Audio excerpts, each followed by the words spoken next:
Good morning, good morning, good morning, and welcome back to Rise and Shine College Football. Hold on a second.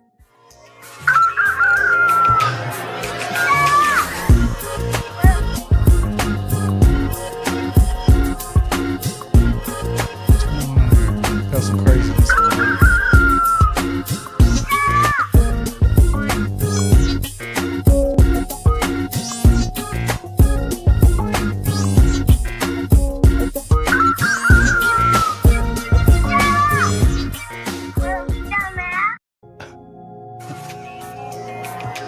Some issues.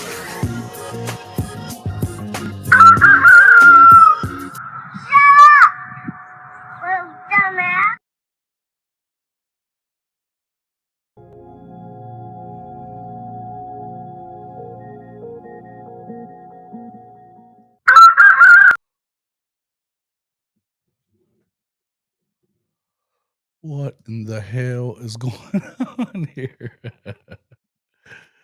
Shit. My bad, fellas. I don't know what all that was about. Well, I do now. It was in the wrong spot. So pardon me. Hold on, I'm getting the chat in here now. Shit.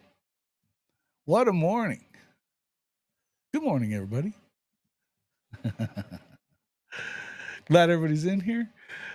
It's Hooked on Dumbass. Hey, listen, a lot of people are. A lot of people are. Good stuff. What's up? Good morning there, sir. Yeah, bro. It wasn't the soundboard. I actually just had the wrong thing behind it. But oh well. Welcome to the show, everybody. Drewski, Ryman Lemon, Sooners to win. T-Boomer, Benji. Fight till midnight. Let's see, T-Boomer, Johnny Boy, Sooners to win. Drewski. Make sure I got everybody in here. Yep, looks like it. Mars Jams, my guy. What's up, everybody? How is everybody doing this morning? Are we all okay after, Jim Knowles decided to say no yesterday? I know it kind of pissed everybody off, but it shouldn't. I don't think it matters that much. It is what it is. I know we've been talking about that quite a bit in here lately, whether or not you had to have him. Look, I think you kind of wanted to get him just for the simple fact of, first off, it was a pursuit. Although I'm not really sure how much of a pursuit it was. Good morning, Mary J. Welcome in. Welcome to the AAA. Good to see you. What's up there, Bishop Frank? Sooners to win. Oh, made it interesting. Yeah, I know. I'm here for the doom and gloom. Yeah. Well, I don't know how much of that there'll be in here, but could be some. Hold on there, Coach Dent. I'll have you right in. 1 second here.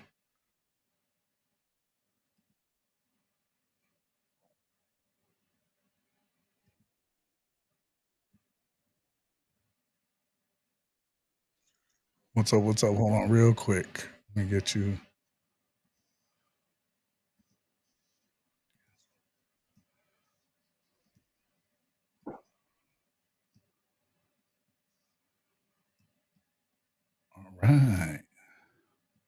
All right, man. Welcome into the show from the Gridiron Insight. Coach Marcus Dent, scoot over just a hair to the other way there. I'm trying to. Hold on, let me fix it right quick. I got to add one more thing in here, too. Hold on, what is going on with my camera here, bro? Let me see. I don't know, but you look good this morning. Look at him. Man, I'm trying to. I got too much stuff on this desk, man. Let me try to get some of this stuff off, man. Dealing with a few issues from the weekend, but hey, it's all good. Sooners to win says he feels like we got prison raped. Say what now? Hold on, I'm trying to get this damn thing. Hold on. Let's see, I'm turn it like this. Go on the other way there, bro. There we go.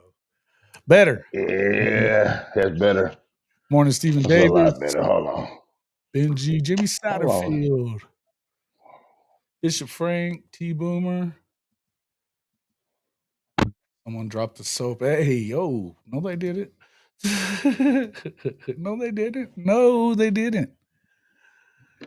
Tracy only added Master Dent because he's more gray in that chin than he does. Only by a little bit, bro. Only by a little bit. And I've been using this soap lately that it's supposed to work. I haven't seen any difference in it, but maybe y'all do. Yeah, it's probably gonna take you a few months on that. Shit, it's all bullshit. It's all bullshit. Deal, I actually used it for about a week and didn't see no differences, and it went the way it went. So it is what it is. But now, welcome in, man. Welcome into the show. Good to see everybody in here. Collins McDaniel, man. Been a minute since I seen you. Good to see you. Morning. Johnny boy, I don't see why BV doesn't hire within the franchise. Those guys know his defense. Yeah, I don't know that. I think that's a possibility. I was kind of saying this last night on the nighttime show that I almost feel like just go ahead and go with Brandon Hall.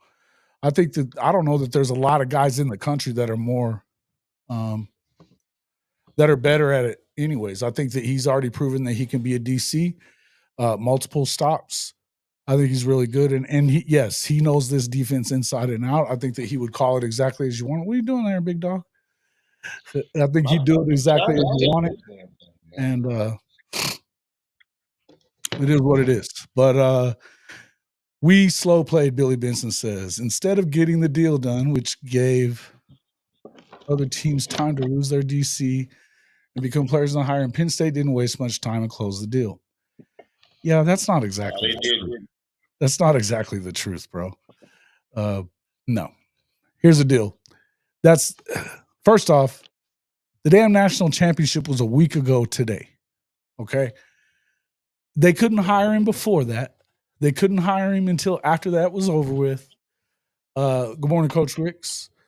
There was no, man, you're all over the place there, big dog. You there? Yeah, I'm trying to get this thing straight, man. You're good. You're good now. It's right there. I'm trying to hold it right here. Oh no, put it somewhere though. Set it right. No, man, I got a different chair, man, up here than I've been having. I'm gonna have to get it next time, but I'm cool for right now, man. I'm straight. Okay. This chair sits a little bit lower than my other one does, but no, it's all good. But yeah, man, Penn State didn't waste any time, man. They went on in and jumped in and got him. Look, there's a couple of things that I read the last couple of days that makes me kind of wonder what was going on. Well, I'll just get into it here. I saw this yesterday morning. Knowles, who won a national, this came from obvious. Look, it almost seemed like he wasn't super interested. He might have been, using Oklahoma to get more money, and I don't think he wanted to be at Ohio State. I think from what I could tell, I listened to some stuff on from who was it? Oh, from like Buckeye Scoop, OSU Scoop and I think it was Buckeye Scoop or something like that. OSU Insider at the Buckeye Scoop. And they were talking about, let's see, I had it written down right here. Make sure what he was saying. Yeah, they confirmed what we've been kind of talking about, right? Saying for, some time now that Knowles was leaving in large part due to the bad blood between himself and Larry Johnson. That wasn't just a damn rumor. That was a reality. He was out, right? Right. See, here comes Texas. Texas Hook'em even said it. Yeah, he was out no matter what because they do hate each other. And they were talking about that on that show. That's an On3 show that's tight with the program. They were a little surprised by it, except that they weren't because they said that was absolutely the case. It wasn't a problem with anybody else on the defense in him. It was him and Larry Johnson. And you could probably tell, I guess, during their little celebration, he didn't show up. He didn't show up for it or whatever for their parade and stuff. And that's when they kind of knew for sure. But they were prepared to also make him the highest paid coach in the country, highest paid assistant in the country. So they wanted to keep him there. But apparently, according to what they're saying, that there was nothing else other than it was him and Larry Johnson. They hated each other. That was going to be how it was. Now, as far as it goes with Oklahoma, I do know this is that they actually he did. It was confirmed, and George Stoya confirmed it, that he was the one that approached Brent Venables, not the other way around. It's not like they asked that OU was going after him. In fact, I don't even think he was on the radar for Oklahoma until he reached out. So to say that Oklahoma slow played it or whatever, I'm not sure that I agree with that, because part of what I saw from Stoya yesterday, and I found it pretty interesting, and he had a story published on the site Sunday morning. It said Knowles, who won the national title with Ohio State on Monday, reached out to Oklahoma coach Brent Venables shortly after Allie departed for West Virginia on December the 28th. Knowles expressed interest in the Sooners opening due to his personal connections to the state. Obviously, Venables wanted to make it happen. The two agreed to further their conversation shortly after the Buckeyes' national title run. But in the days, this is the most this is the part that I'm like, huh? But in the days following the title game, negotiations between Knowles and Oklahoma got complicated. Knowles and his agent spoke almost exclusively with Venables, not OU administration. And Penn State and Notre Dame, which also had defensive coordinator openings, quickly got involved as well, further complicating the process. Knowles' agent quickly became the point of contact instead of Knowles himself. That led to That's when it went different right there. That's where it went. Yep. That led to all three schools making offers to him that would make him the highest paid assistant in college football. By Friday evening, Knowles had stopped direct communication with Venables as well as all the other schools involved. That included Ohio State, which does not want to lose Knowles and was blindsided by his flirtation with other programs. Why Knowles is looking to potentially leave is anyone's guess. Speculation is centered around his family dynamic, the girlfriend, fiance, coaching relationships, and his want to be the highest paid assistant in the sport. But that part where I was right up there, where he was only he wasn't never really talking to Venables. He was only talking to Venables, not OU administration.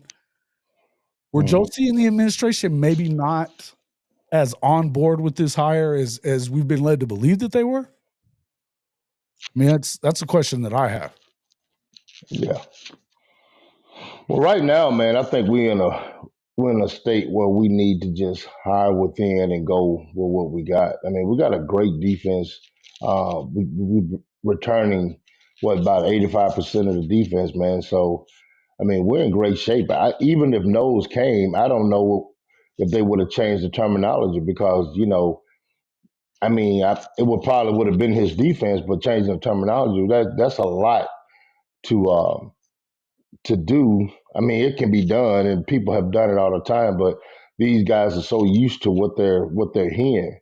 Well, but from what I you're talking understand, about. even Go ahead. Boganowski was saying this last week that the conversation there has been that he would have to change his terminology, keep it what it already is at Oklahoma.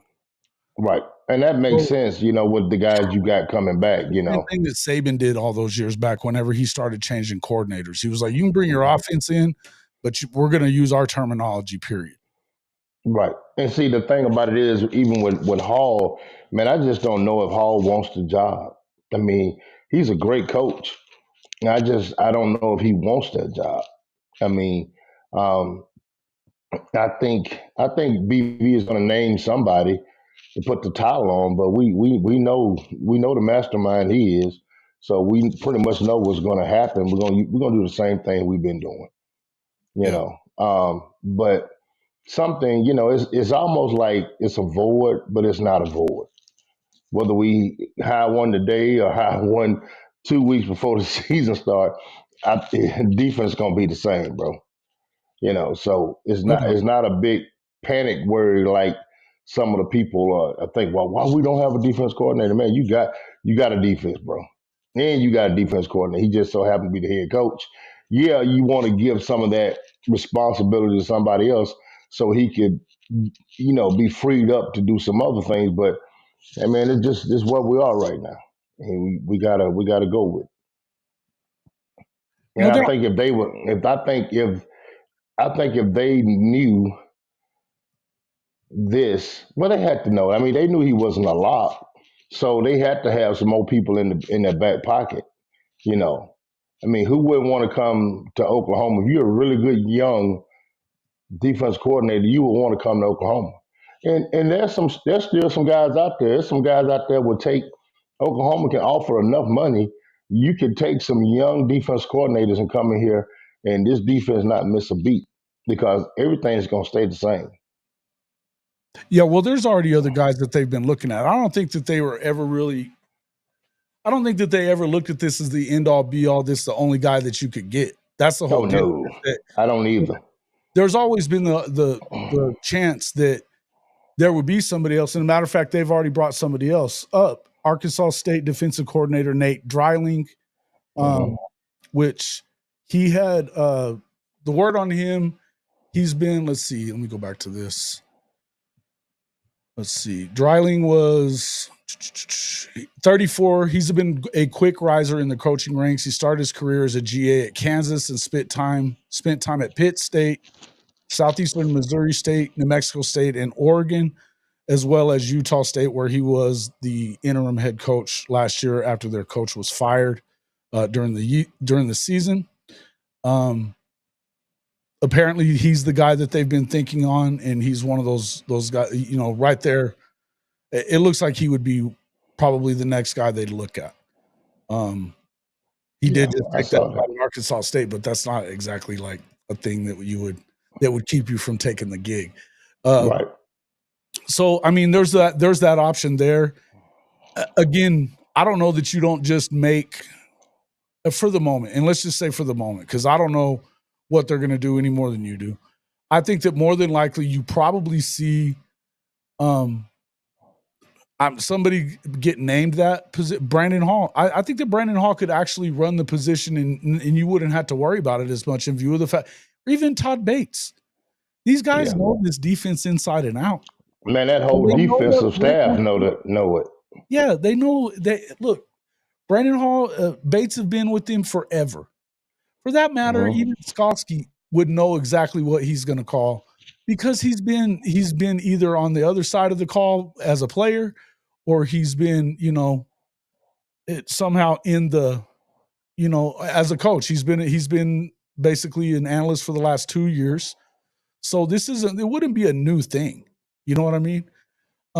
That's just my feelings on it. Now, whether or not that ends up happening, I don't know. But I think that you could go with Brandon Hall right now. You could bring Skoski up to be the linebacker coach. I don't think that would hurt anything. And then that would still kind of free Venables up to be more of a CEO type of guy. I think that that's the biggest reason that if you are upset about this not going down, it's because of that. It's just because of that, right? Yeah, that's all. Yeah, that would be the only reason, but still not a reason to be upset because, man, I think Arbuckle knows what he's doing. He's going to be able to take complete control of that offense. The only thing that what people are, I guess is what they're saying is, you know, situational stuff when the offense coordinator is knee deep with the offense and the defense coordinator knee deep with the defense. You got to have that captain right there to kind of look at what's going on and make decisions. I think that's kind of what, you know, everybody is saying. But, you know, here or there, I mean, you got Lane Kiffin call his own plays and makes his own decisions or whatever the situation is. So, I mean, it could be done. You know, it can definitely be done.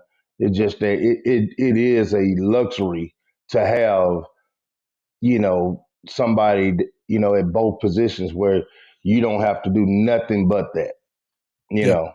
Yeah, so, I mean, I get it. You know, I get it. Big Trap, welcome to the show, sir. Shout out to Trap House Booming, our guy. Appreciate you coming in, my guy. If you want to pop in, Big Trap House. Hey, man, if you want to pop in, I can send you a link over if you want to hop in for a couple minutes and give us your thoughts on it. I know it'd be a first for you, but we'd love to have you. Let me know, and I'll send it your way. Look. The defense isn't the problem, though. That's the whole thing that I want to get everybody understanding is that I've said this since the start of this whole flirtation with him. I don't give a shit if he comes or not. I didn't care if he came or not because I felt like no matter what, Brent was going to make sure that it was what it was. You know what I mean? You're going to make sure that this defense is running the way he wants it to. He wants it. It's going to be doing things. He's going to put it in place. Now, did that maybe work against him? Do you think maybe Knowles thought, well, maybe he's not going to just hand it over to me? I don't know. But, oh, shit, man, that's no good. No good. We'll feel better, my man. Enjoy the listen anyway. You know, in any event, like I said, I think that no matter what, if this is really as dire as everybody's acting like it is, that he's going to get fired if they don't win 8 games type of deal, then was he going to keep his hands out of it? No.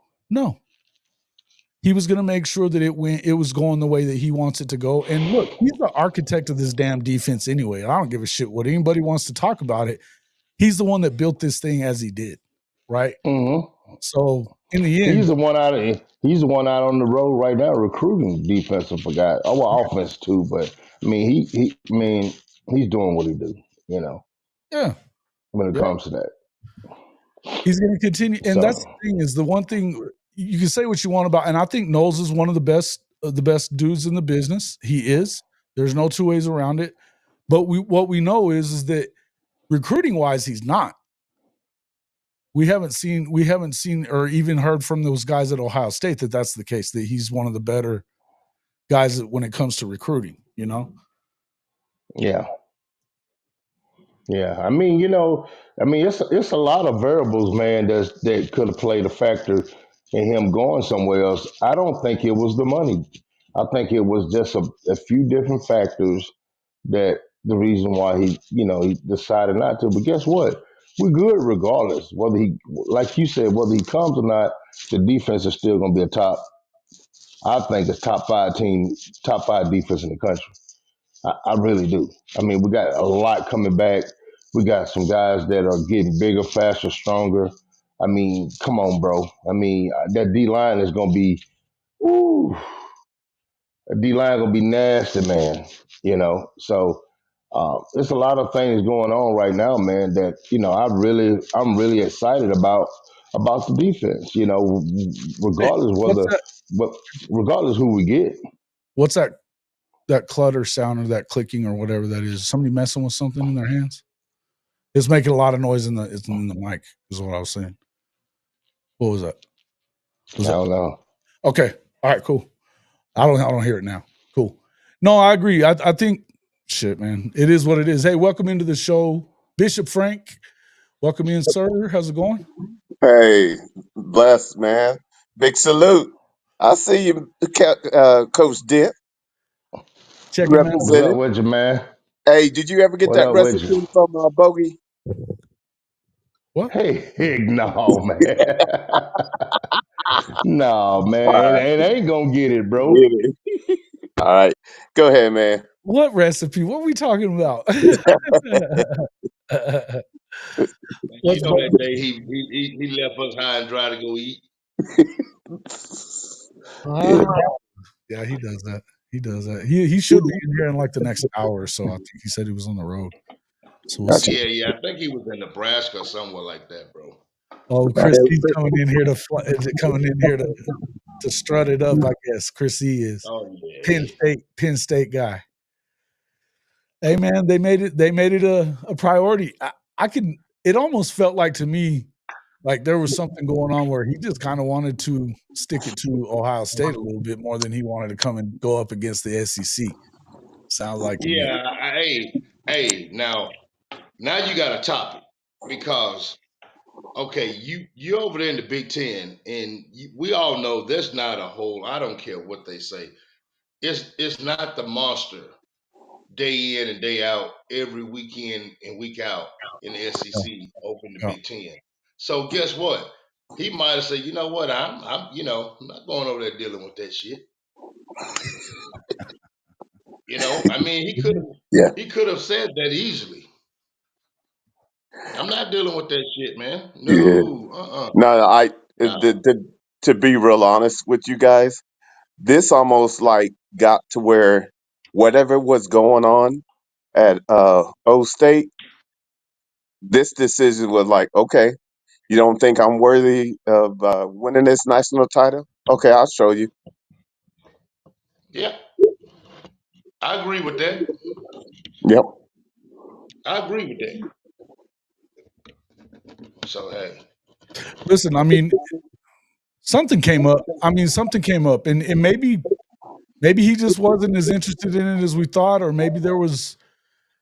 Look, I think it is worth questioning whether or not there was an issue with OU brass. I mean, Yeah. is Joe It man, was a Peters? brouhaha I think it between. was a damn SEC issue. I'm just being honest with you. Okay, Might be too. Might be. I think it was, man. I mean, you think about. I mean, as good as our defense is, and as good as the defense is going to be, going to Penn State, you're not going against Alabama. You're not going against Texas. You're not going against Auburn. You're not going against South Carolina. You're not going against Tennessee. Then we got to play Michigan too, bro. He not gonna see that at Penn State. You you're not understand what I'm wrong. saying? No, he's not. He's going to deal with Ohio State. He's going to deal with Lincoln every once in a while, which he's played against Right. Lincoln before when he was at OSU. And Yeah. he's got to deal with Stein. So basically, those three guys have dynamic offenses. You can expect Washington to probably be pretty good over the next few years once they get that going there, because they have a coach But that they knows. don't play them all at once though, bro. Like No, the gauntlet we have to go through. no, they don't, and they proved that they will damn sure make sure that they kind of protect their top teams from each other, right? Right. That's the same stuff we were talking about with the SEC stuff. Now, maybe that happens. Maybe it doesn't. But apparently, yeah. And look, Knowles seems like drama, anyways. Maybe. But I would just tell you that, dude. What do you mean nobody's scared of the SEC? Come on, bro. You got to be silly with that Man, one. look here, bro. I'm gonna say this. Let me say this. Let me say this, Jason. Yeah, the other I guy that don't he give doesn't a. have to go Hold up on, against hold all on. the No, time I is gotta say Clark. this. I It's gotta say Clark. this. I gotta say this. You can get on here and talk about the Big Ten. Y'all done won 2 national championships in a row since 1966. Don't give me that bull crap. If you had to play that brutal schedule that Oklahoma has to play, Florida has to play, and some of these other schools have to play, do you actually think that that Penn State would have been in? They would have had 3 losses. You look at Ole Miss played them last year and beat the brakes off their ass. Read this. Do you see this thing up there, right there, Coach Nant? He says, Big It's Top too and saying small. I'm on my nobody. phone. He says nobody's looking at an SEC schedule in 2025 and calling that a gauntlet. Are you shitting me? Oh, it's still a gauntlet, bro. I tell you what you do. Wait till the NFL draft come by. Then talk to me. Talk to me when the draft come. After the draft, then we'll find out what's what. Talk to me after the draft because that's the real proof when the draft is over with. Who, Facts. what schools are gonna be? What schools gonna have the most kids? I've been What saying this conference gonna too. have the most kids drafted? Hey, that's when the Big Ten. You can thump your chest all you want over these couple of natties that you lucked into, and Penn State lucked into that semifinal spot too because they got SMU and then and then Boise before they had to play anybody that mattered, and then they lost that game promptly. All right, so let's not act like that it was just a When the, decisive big deal. what happened to the last time they played the SEC school? What happened? Who, Penn State? Yeah, Last time they played an SEC school would have been Ole Miss, who beat the brakes off of them. done with that. Yeah. Beat the Done with brakes that. off their asses. And yeah, Big Ten fan. Here's the other thing. When the Big Ten wins 13 out of 16 natties, and they have more guys in the draft, as Coach Dent was just saying, more guys in the draft than anybody else for years and years and years in a row. And They need to. I'm gonna tip my hat. Hmm. That's when I tip my hat. Yep.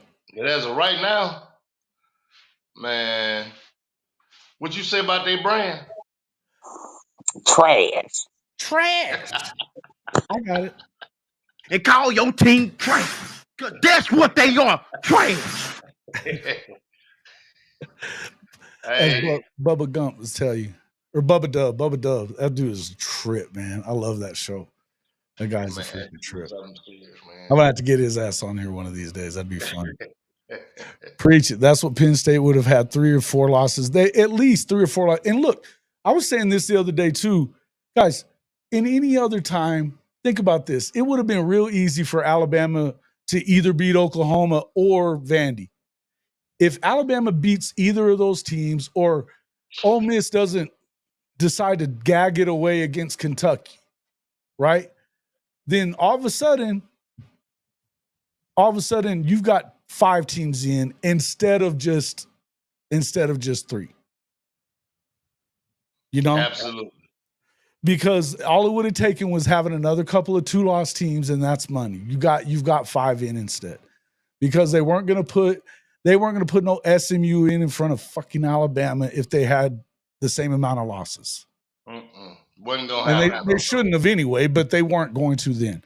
And the same thing with Ole Miss. You weren't gonna get no damn team from SMU or you know, any of them for that matter, were gonna get in over those 2 teams if they just had the 2 losses. That's all there is to it. Correct. Yeah, man, it's brutal to think With half the that team opted Big out Ten against Ole Miss. Oh, come it's just on. brutal to think the way they do. I mean, it's senile. It's senile thinking. We need to go Hold get on you a checked. minute. Michigan will back Indiana, Illinois, Penn State, Oregon, Ohio State, etc. Will be back again. Back to what? Man, look, I'm gonna give Michigan their props. They lost a hell of a lot, and for them to do what they They did, went I got 6 and it's 6 thumbs still. up to those guys. They still went 6 and 6. 7 Who, and Michigan? 7 and 5, 6 and 6. Yeah. Yeah, but what I'm saying is this right here. I mean, dude, they lost the whole freaking team, man. And they lost some close games, man. I'm gonna be honest with you, man. I enjoyed watching them grow and progress. You know, I did. I really did. I enjoyed watching them, and I think they're a team on the rise. Will they be back next year? No, but I think he can have them in really good shape in the next 2 years. Oh. And you know, hey, look, they had enough to beat Ohio State and then spin off a bowl game. You know, so I mean, they're trending in the right direction. We're gonna have to eat our Wheaties when they come to the palace now. I mean, it is what it is, bro. I'm a realist about everything. We're gonna have to eat our Wheaties when they come to the house. Okay. Yeah, I'm Maybe. gonna have to eat them damn Wheaties, bro. But wait a minute. Did you look at our schedule? We're gonna have to have more than Wheaties. Yeah, that's what I'm saying. We're gonna have to eat that. Hey, look, and they better eat their damn Wheaties. Come on, man. And, you know, that's what we used to tell them. Hey, look, Mr. Frank, that's what we used to tell them back in high school when you truck a son going, you look at him and say, hey, you better eat your Wheaties. Hey, hey, on that last podcast I was on, I told them you better look at Creed 2 when they did that tire where you got to be willing to trade blows inside that tire where you don't have much room to move and you got to be able to do trench warfare inside that bubble. Yeah, yeah, man. Definitely. Definitely. But yeah, man, Come on, man. And it's Choppin gonna be saying it's gonna be keep very ignoring the money interesting, man. trail. Keep ignoring So the what money. now? He's saying keep ignoring the money trail. Penn State, what did he say? Penn State paying the highest salary for an assistant in the history of college football is a statement. That's a tier 2 Big Ten team. Come on, man. Let's be real. It ain't it. You ain't it. But I tell you this now, Ohio State has the possibility of losing more than a defense coordinator. They might lose Chip Kelly. You know, I know there's a lot Yeah, of. I've been hearing that. I keep hearing that too. I mean, I think the Texans is hot on his trail. The Texans are hot on Chip's trail. Oh, absolutely. Why wouldn't you be? Yeah. Why wouldn't you be? Welcome to the show, Coach Ricks. We're trying to. What's going on, fellas? What's up, big dog? Not much, man. Listen to y'all cut up on this podcast. Cut up. We always cutting up. That's what we do. That's what we do. Welcome into the show, Coach Ricks. Bishop Frank, you still with us? I don't know what happened there. I'm right here. Oh, I'm right okay. here. Okay. So what do you have to say about all this? What are your thoughts about the Knowles deal and whatever? Like I said last night, man, it's not that big of a deal.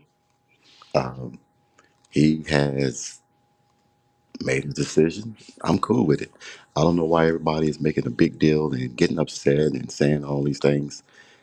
He was going to come in and have an easy job to do. Defense is already pretty much set. So when he came in, he was just going to sit there and run somebody else's defense. And I just felt like that might be the reason why he didn't want to come here. But we good. I'm still gonna say it until he gets here. I just feel like you just give it to either Brandon Hall or bring in Wes Goodwin and let that be it. Well, Goodwin, obviously, he can't come in as the coordinator or an actual assistant. He's going to have to come in as He won't get as an paid. analyst so that he can get his buyout for Clemson. Yep. So he's got to go through that for at least a year. Now, from what I'm seeing about this other cat, he looks like he may be that dude. Talking about Nate Dreiling, however you say his name. But as far as Goodwin, no dice on him. And actually, that's the same thing you saw when Luttrell and Matt Wells and those guys were in as analysts as well. It was the same thing. That's what happened with him too. So, Yeah. Well, I don't know why everybody is so upset. I don't know that everybody's really upset. I think that you've got a lot of people that are the doom and gloomers, right? The guys that are going to bitch about everything, and they would have bitched if he would have taken the job at Oklahoma. They would have still been bitching about something. Well, what I mean by bitching is even if they do go for the Arkansas State guy, you don't know anything about that guy. Only thing you know is Arkansas State. We don't want nobody from Arkansas State. Hold on now. That's not necessarily true. That's not necessarily. There's been some. Arkansas State. I mean, he was from Jacksonville State. He's a high Thank end. you. He's one That's of what I was those saying. up and comer guys that's been really good. He was the the interim head coach at Utah State last year, and didn't finish off bad as that. I don't think that that's necessarily the case. And apparently, they wouldn't be looking at him unless somebody put Venables on him because he runs something very similar, and they think he's real good. And apparently, Venables likes him. If Venables likes him, I think that you would obviously take a look at that and say, okay, he kind of knows what he's looking at. In the end, nobody's going to call he's going to call it. He may have a guy that calls it in, just like Zach did. I would agree with that part. I think that Zach was kind of DC in name only. He wasn't going to let him just completely run the defense. And I don't think he would do that with anybody else either. Not necessarily. No, I agree with you. What I was saying is not the people that count, the dumbasses that don't know football. All they talk about is, well, you go from Jim Knowles to this guy that don't know nothing. And I'm like, you don't know that. Only thing that you're seeing is he's from Arkansas State. There's been a lot of great coaches that come from little small, low level Division I and Division II schools, and even some HBCUs. We all got to start somewhere, bro. So, hey, defense is gonna be okay. Only thing, like I said last night, what are we more upset about? That we didn't get Jim Knowles or that we got Arbuckle? Arbuckle is the biggest deal right now. Jim Knowles is not the biggest deal. Yeah. That's my take. I agree. He was just there, bro. He was just there. Jason, am I going to be stuck on your screen? No. No, we see you. No, you look clean to me. Let me make It's sure over showing here. it stuck on mine, so I guess I don't know. No, you seem to be good here. No, I'm seeing you going back and forth in the chair. Yeah, but it's just showing a picture. I'm good as long as you can see me. I'm straight. Yeah, let me see. Let me go back and switch it again and see what it does. I don't know. I see. I mean, it on the live. It's got that same thing. I don't know. I'm not seeing anything crazy. I'm cool. It just stuck on my end. That's all it is. Okay. I ain't Well, worried about it. we could turn off your. You might turn off your camera for just a second and turn it back on. Maybe that's what it is. Maybe it just needs to clear on your end. Let me find that camera. Okay. Can you see me? Yeah, we got you. Barely, but we got part of your head there. There we go. Yeah, I cut the camera off and cut it back on. It didn't do any good. Okay, well, it's still moving normal for us, man. Oh, we're good though. We're good. I'm good with that. Yep. Yeah, and as far as Dryling is concerned, like Benji said, I was looking at Arkansas State's defensive ratings. He wasn't there until he just got there. He was just at Utah State as the assistant head coach, and then he became the interim head coach once they fired that other guy. It wasn't about Arkansas State. So figure it out. Hope our Arbuckle works out with the way you have been hyping him up. I hope he is another BV. You hope he is or isn't another BV scapegoat. Is this where you're going? You coming in here to start throwing shade because you guys picked up on your boy? Really, Chrissy? Because you don't want to get into one of these pissing matches with us. Come on now. You should know better than this. You should. I'll sick Dent on your ass and he will eat you alive. Talk about scapegoats and shit. Fuck out of here. Hey, everybody's clowning these days, Marcus. Everybody in here trying to clown. Well, the thing about it is nobody's been a scapegoat. One thing about BV, he is as real as it is. He's gonna tell you, how Since he when does thinks he and not take stuff like. responsibility? Yeah, he's gonna take responsibility. So sitting up here saying anybody's a scapegoat is a bunch of BS because that's not happening. He ain't that type of guy. So you can put them words on the shelf somewhere when it comes to BV because that's not the deal. Not the deal. It never has been, dude. That's the one thing I think that he could stand to not be so damn accountable for some of this shit. Be like some of the rest of these coaches. Like Franklin, who couldn't even be accountable to a kid in the stands this year whenever they got beat again by Ohio State. Again. Yeah. You know what I mean? I mean, they're making a big money move with him, with Knowles, and I get it. I get it, but guess what? That doesn't guarantee you a national championship. Knowles has been coaching how long? And this is his first. Yeah. This is his first, guy. Trap House. Trap House. Yeah, he said he needs a good prayer when you get off from here. He's in bad shape today. Yeah, bro, you sickly. Big Trap's all sickly. I got you. Did Coach Ricks jump off? No, he's still in there. He's at work. No, I'm still here. Okay. Doing this paperwork. Paperwork in it. Fun shit right there, buddy. Same here. Hate this. All right. Chrissy, what else you got to say? What else you got? You gonna come in here throwing that shade? Come on, bro. Come on with it. So you get shut down. Yeah, I want to know who was a scapegoat. Ain't beat nobody worth a damn in how long since he got there? He's won one game against Ohio State, one against Michigan State since he got to fucking Happy Valley. Come on, man. Who's scapegoating for him? Hey, Jason. Go ahead. Can you go back and look and see the last few times Penn State has played SEC teams? How they done? Oh, we already talked about that, bro. We were just saying the last time they did it against Ole Miss and they got the shit beat out of them. Got on the table and got that booty waxed.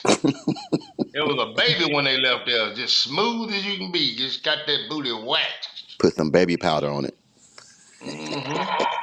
Oh, so this is the scapegoat. Drew Aller was the downfall. Downfall. He said they made it to the semifinals. Yeah, they made it to the semifinals, beating SMU and Boise State. SMU and Boise State.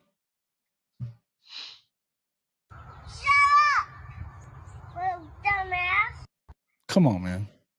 Come on, man. Be better. Be better.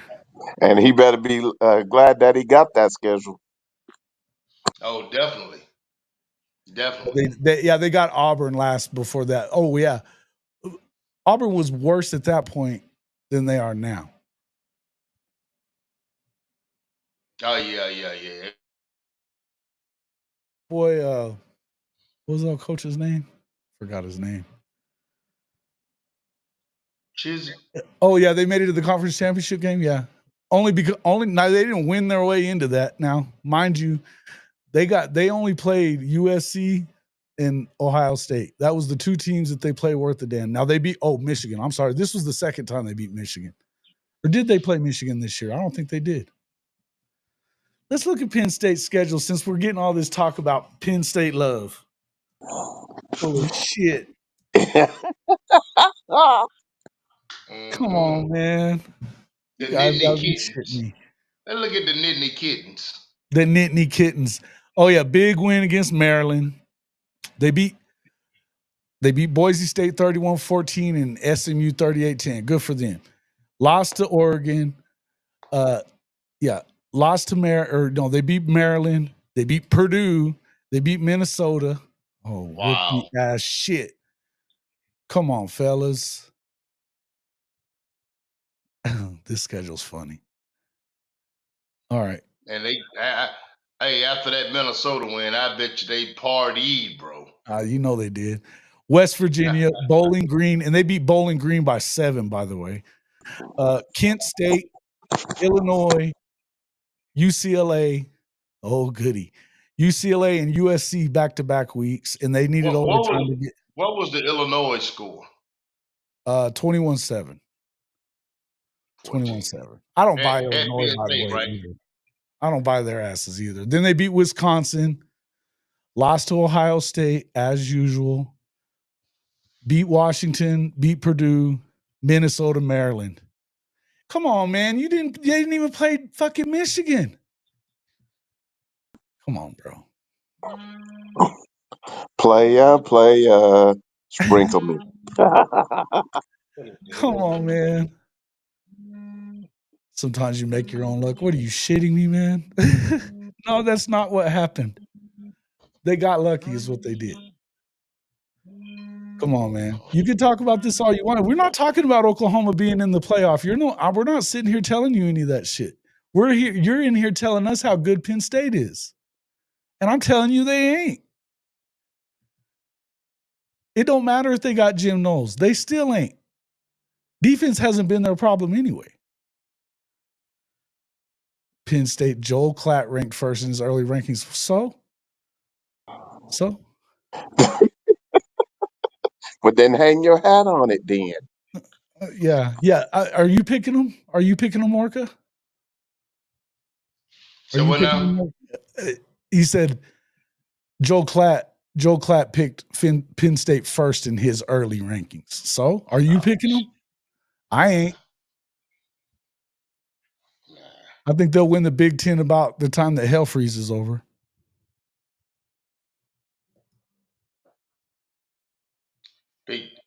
Yeah. Man, I'm telling you, Penn State is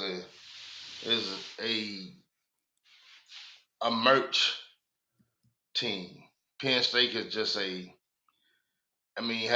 they were Penn State back in the day, but they're not Penn. Right now, Penn State nobody is oohing and ahhing about playing Penn State. Nobody. Because Penn State is Penn State. They always choke on the big ones. Come on, man. Yeah, and Ryman, can we acknowledge that Penn State has been a top Big Ten team for most of the last decade? Yes, if you acknowledge the fact that they've won exactly 2 games against Michigan State, Michigan, and Ohio State in that time. How long has James Franklin been at Penn State? Over 10 years now. And he's beaten Ohio State once and he's beaten Michigan State once. Dude, what are they talking about? Never beaten Michigan. Come on, man. What are they talking about? I don't know what we're talking about. Like I said, they got to the semifinals. Whoopty shit. You played SMU and Boise. Yay.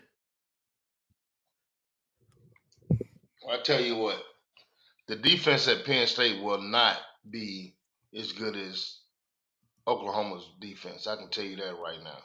I don't care who you add to the damn mix. Technically, Penn State was better than Oklahoma this year, but yeah. He said, "What now?"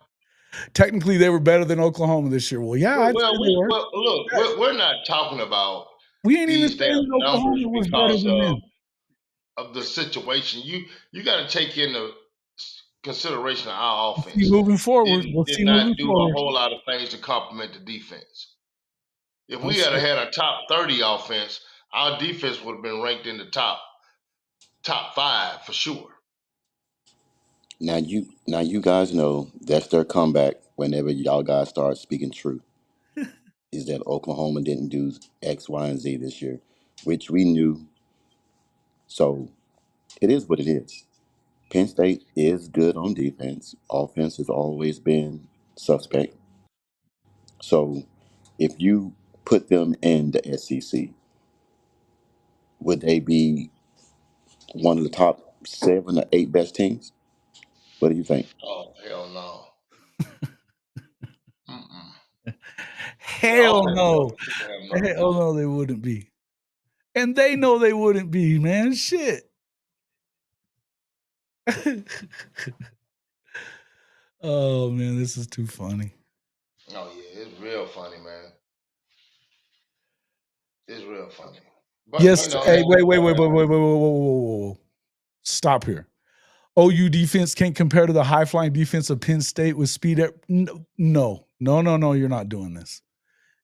Bullshit. We know better than that. Oklahoma's got a better defense. Period. Plain and simple. And it doesn't make a shit that you got Knowles. Playing against the Big Ten teams that don't play offense at all. They all try to do that freaking run three yards in a cloud of dust in a league that they probably can't afford to do it in. Give me a fucking break, man. What top offense did they play and beat? They didn't.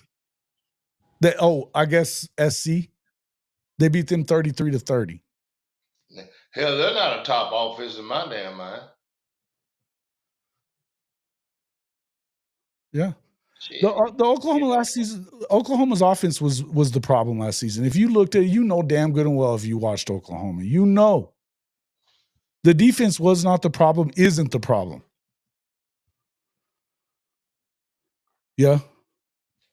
I didn't say that Knowles isn't a good DC. No. That's not what we said. I said it ain't going to matter that he went to Penn State. Their problem hasn't been on defense either. What is he going to do to fix Drew Aller? That Chrissy just said that he was the problem. Mm-hmm. You guys are talking about us scapegoating somebody. We're not scapegoating anybody. The offense has got to be better. Period, plain and simple. We play Ohio State close and outplayed them with Oregon. Our offense was our worst attribute. I hope Drew Aller develops more this year. I don't think that Drew Aller is necessarily the biggest problem there. I think that you don't have anybody on the outside. Kotelnicki knows what he's doing. Ho, Jason. That is one of their biggest problems. They don't have skill guys on the outside. They don't have those dudes out there. You know, I mean, and to be honest with you, guys, you got to have those playmakers on the outside out there. That's one thing that I know watching us when, our receivers and everything was going down. Everybody holler about this, that, if Deion Burks could have stayed healthy and had one guy on the outside that was a big time playmaker that can make plays down the field, that changes a whole lot of things for us. So, but Penn State does not have that guy.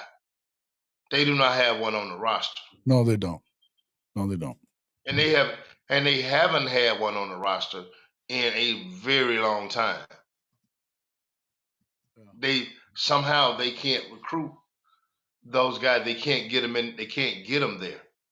Yeah, I know they they're tied recruit in them, with but all that. somehow they're not closing the deal on those type of receivers. Yeah.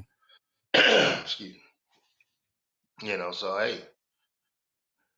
Was So against your best that's defense their was biggest against the problem. joke of Alabama that got dogged by everyone. They lost 3 fucking games, dude, in the regular season. 3.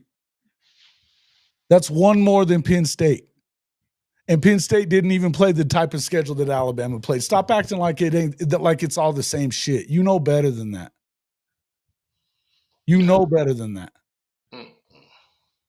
Come on, man. We'll see. We'll see. Hey, you know what? Until I see Penn State win a big game, because they still haven't. They didn't beat Oregon in the championship game when they lucked their asses into it. They didn't beat Notre Dame when they got into the semifinal. I don't give a shit why they didn't win. They didn't win. They beat SMU and they beat Boise. Whoop-de shit. Whoop-de shit. Yeah.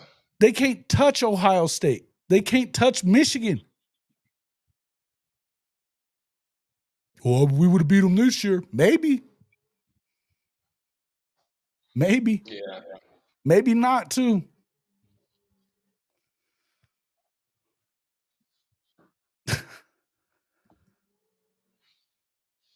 They do have good tight. They have a good tight end. No doubt about that. No doubt about that. Look, man. I don't care that they got him. I told you guys I didn't care if he left, if he came to Oklahoma or not. 2 weeks ago, it didn't, and I said it all through last year. If they get him, all through last week, if they get him, great. It helps Venables more focused just on being a CEO than having to worry all the way about the defense. If they don't, he's still going to run the defense anyway. And they were already on their way up with him. What I do know, Knowles isn't a better coordinator. It doesn't know defense better than he does. He doesn't. Yeah. Like I said, He just won his first natty. BV has 3 of them, and he's played in 9 national title games with his defenses. So it is what it is, man. Mm-hmm.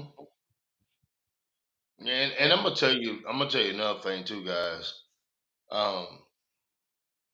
You know, they talk about Noel being a drama king, queen, I don't know what happened with whatever you there. want I to don't call it. really I don't care. know where they get that BS from. But I'm gonna say this because I like to keep it 100. The guy is good. He would have been a great asset to us, I didn't but say he's it gone. wouldn't be. Yeah. And guess what, guys? It is what it is. I wish him all the luck at Penn State. But we have to focus as a unit. We have to focus on what we have in house right now, Mm-hmm. and whether they bring somebody in from the outside, whether they bring somebody in from within. That's what we got to focus on. We got to rally around that, and we got to be with the team that we're on, Yeah. and stop the BS. And I know it's good for social media and all that kind of shit, man. But guess what? If you really want to be with Oklahoma, hey, get behind whatever the hell BV and the staff does, and let's rock with it. Let's go win this thing. Because I'm telling y'all sit back looking. Well, 8 wins, man, ain't gonna be no damn 8 wins. We going 10 plus. We're going 10 plus. And the reason why I say we're going 10 plus, because the whole dynamics of a lot of things have changed on the inside, and you guys don't know. I do know because my son plays there. When I say they are different, when I say how much they have grown, and I say where they're going, you're going to shock the hell out you. So some of y'all in the comments that's talking this BS, well, this, that, and other, I want you to have, I'm screenshotting this shit. So I'm taking receipts. So when the damn season come up, I got your ass. You can do the same for me. I'm a real one, man. I can take it. But I'm telling you, shit has changed. And you're gonna be shocked how much has changed. Because we wasn't but an instance away from 3 wins that we just swanned away. We led I want to say Ole Miss at the half. We led who else we led at the half? Mizzou at the half. I know we led them at the half. Of course Navy, but I'm just saying there were some times, guys, we just needed a little bit more help. We just needed a little bit more strategic thinking. And we got that now. We got that to the max. We got that 10 times of what we had. And the confidence is out the roof. My son came there at 290 pounds. He weighed in the other day, I think 320. Damn near 6'7". And Smitty getting it in. So you can sit up there and say what you want to say, regardless. The whole O-line, they got something to prove to y'all asses. And guess what? They ain't gonna get on social media and talk to you. Do it out there on the field, and you same SOBs that sit around here talking that shit. I want to hear that shit come to fall. And that's real talk. And guess what? If it don't go that way, I'm here. I ain't going nowhere. I ain't going nowhere. So I'm telling you, shit is changing. All the injuries, all that stuff, man, those guys are taking care of their bodies. They're doing different stuff, man. They're going to get treatment. You know, even after you work out, hey, your body still gotta get treatment, regardless of whether you hurt or whatever. They doing that. They doing that right now. They go work out, hey man, they go to treatment, they go get in that hot tub. They go do whatever they gotta do to keep that body fresh. Chrissy, don't tell us about Notre Dame versus Ohio State. You didn't beat Notre Dame. Nobody gives a shit about what you're saying. You haven't beaten Ohio State. When's the last time y'all beat Ohio State? 9 years ago? Shut That Penn up. State you talking about? Yeah, Penn State and Notre Dame. He's like, Notre Dame wasn't close. It wasn't close. They were within 8 points. They had a chance to go down and tie it. They didn't get it finished up. Yeah, how you say the game wasn't close? It was. I mean, don't get me It wrong. got close. Ohio State pulled away, but they came back. Yep. They came back. They did come back. You know. They did come back. We want all the smoke. Let them talk. Yeah, hey, man, enjoy this shit while you can is all I got to say. Enjoy this shit while you can. Now, am I convinced they're winning 10 plus? I think they can win anywhere between 8 and 10. It kind of depends on how it all unfolds. I'm not sure where these guys are, but I'll tell you what, let's share the screen real quick because I want to do take a look at our schedule here that we got. Oh, why not? It says sharing a tab. Oh, okay. Hold on then. Let me do this real quick. That's not what it should be.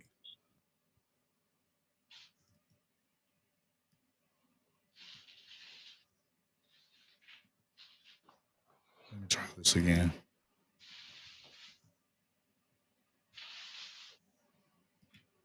Yes, I'm gonna have to jump off at 10:35. I got a meeting with a parent, man. Okay. Yeah, no So problem. I still got a little while, but I'll just let you know. Okay, cool. All right. So that is that not Sharon? There we go. I got to. All right. If you're looking at OU schedule here, we're going to put this in the way of you guys a little bit. Hold on just a second. Let me crop this, make it a little bigger.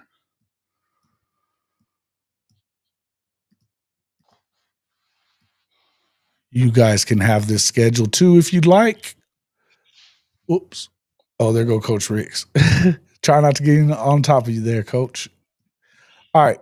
So if you're looking at the schedule here, obviously, look at this schedule right here. And all these teams aren't going to be the same. Now, Michigan, I think that's going to give you a test right off the bat, right? Then you got Auburn at home. Jackson Arnold's on the plate that day. Kent State, forget about that one. Texas, there's your first big one. They can beat Texas. I think it's a tough game. Texas is still going to be good. They've got a new quarterback. They've got an all-new line. We're going to find out how good they are. They're losing a lot of guys to the league. Are they just going to flip it and be good every year? That's yet to be seen. I got to see that shit first before I start saying yes. South Carolina. Now, who amongst you guys believes that South Carolina is the same damn football team that didn't beat anybody really that good last year? And that includes Oklahoma. We can say that. They didn't beat anybody really that good, but they were pounding that chest at the end of the year and then lost to Illinois. So, sorry, I'm not that worried about damn South Carolina. I'm just not. Ole Miss. Tell me about Ole Miss, Marcus. What are they going to be? Ole Miss is a mystery right now. Man, they losing a lot of guys to the NFL. And they didn't go They heavy got in some the receivers. I mean, they losing a lot of guys to the NFL on their defense. They're losing Trey Harris, Juice Wells. They just had a couple kids transfer out. They got a couple kids transfer in, but man, yet and still, um, just talking to some of their guys that I know said they're gonna be between an 8 and 9 win team next year. Hey, Mr. So Dent, they also had some yeah, guys transfer out and go to Clemson that is now allowing transfer portal guys. oh yeah, I saw that. Are you talking about Ole Miss or are you talking about we lost South Dent. Carolina. South Carolina lost a He lot was of talking guys about to Ole Miss. Clemson. No, you're right about that. You're right about that part. And I was going to bring that up, but I was just asking, like I said, who out there really believes that South Carolina with fucking Shane Beamer is going to all of a sudden be a real contender for the playoff? Because I don't. That's a mystery, man. They have a good year 1 year and 6 It ain't a bad mystery. years and then one good one. But is it a mystery, Coach? Or is it Not just really. what they are? Is it a mystery? I don't No. think it's a mystery. Come on now. No. If I was being concerned, I would be concerned about a little bit maybe with Ole Miss, right? But I would be more concerned with you got to go to Tuscaloosa. I know that Tennessee probably isn't going to be quite as good, especially offensively. I don't know what they look like on defense. But you got to play them at Neyland. So that's a tough game to go to Neyland. Going to Alabama and Tuscaloosa, they still have that talent there. Do they get it turned around? They were 9-3. So it wasn't like it was that damn bad. It's bad for Alabama, but it wasn't that damn bad. So that's a concern. Missouri, bullshit. I don't buy them. LSU, I believe they're probably one of the better teams in the country. I think they are. Am I back, Jason? What's that? I said, am I back? Yeah, you're back. Somehow it kicked me out. It kicked me out when I was talking, I guess. I know, man. I don't know what happened there, but yeah, go back to talking about Ole Miss, what you were saying there. Ole Miss right now, man, they've lost a lot of guys, from Walter Nolan to Trey Harris to a bunch of guys, on the offensive line. They had, I think, Pettis. He transferred out of there. Man, I'm talking about they got a major overhaul. Right now, they don't have a running back because, guys, just be honest, if they had Judkins this year, they probably wouldn't end up in the playoffs.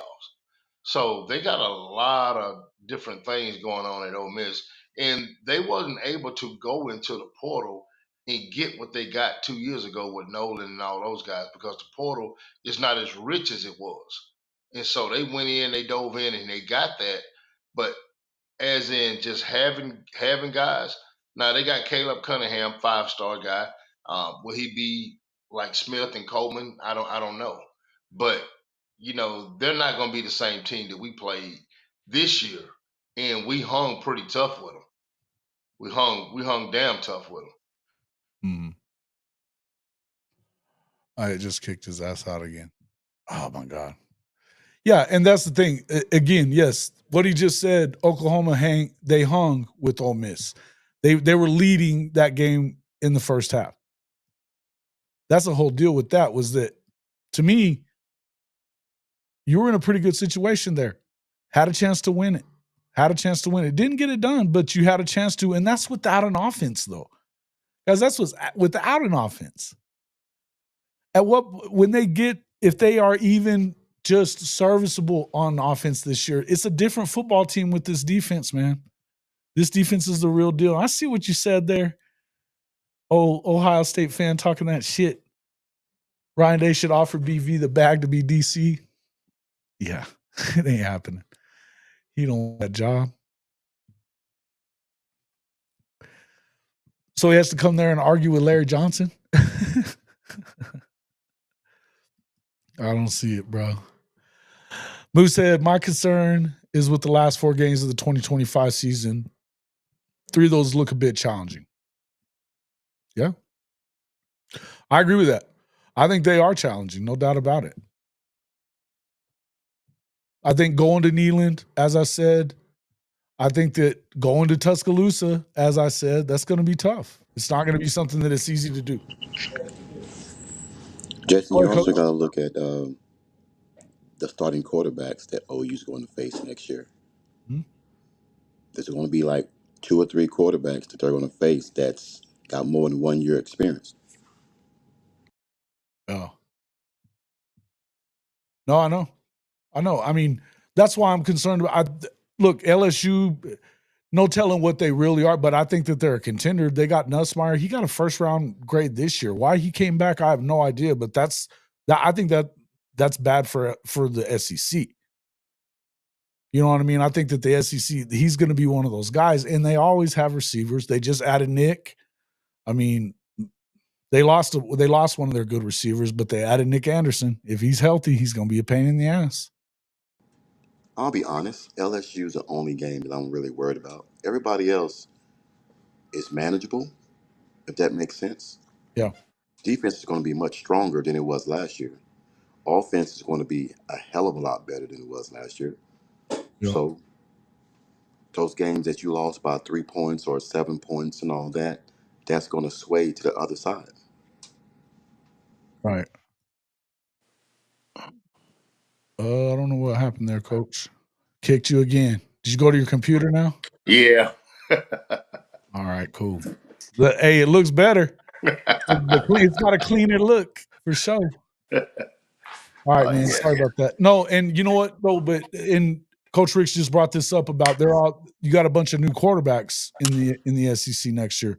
Pretty much, hell, aside from, I mean, Oklahoma's included in that, obviously, but you've got Nico was one of the few that isn't, and Nussmeier is who else? I mean, the rest of them, they're all new, aren't they? You Yeah. got Sellers. Sellers, right. But the thing about Sellers is I mean, I think he's a great athlete. Great athlete. I'm not dissing on him. In fact, I like him a lot. Yeah, I do. I like him, man. He's I'm great at surprised that they kept him is what I'm surprised about more than anything. But I think that passing wise, is he going to hurt you passing? No, I don't think he is. Not unless he's able to get your ass. I think he's very similar to how Milroe was. If you can take away his ability to run, he's not going to beat you with his arm. Mm-hmm. He's not. Now, I like the quarterback that they got at Ole Miss, a freshman or not, redshirt freshman. He came in and was dealing against Georgia whenever he got in. No, he. I mean, he did his thing against Georgia. Right? He did it.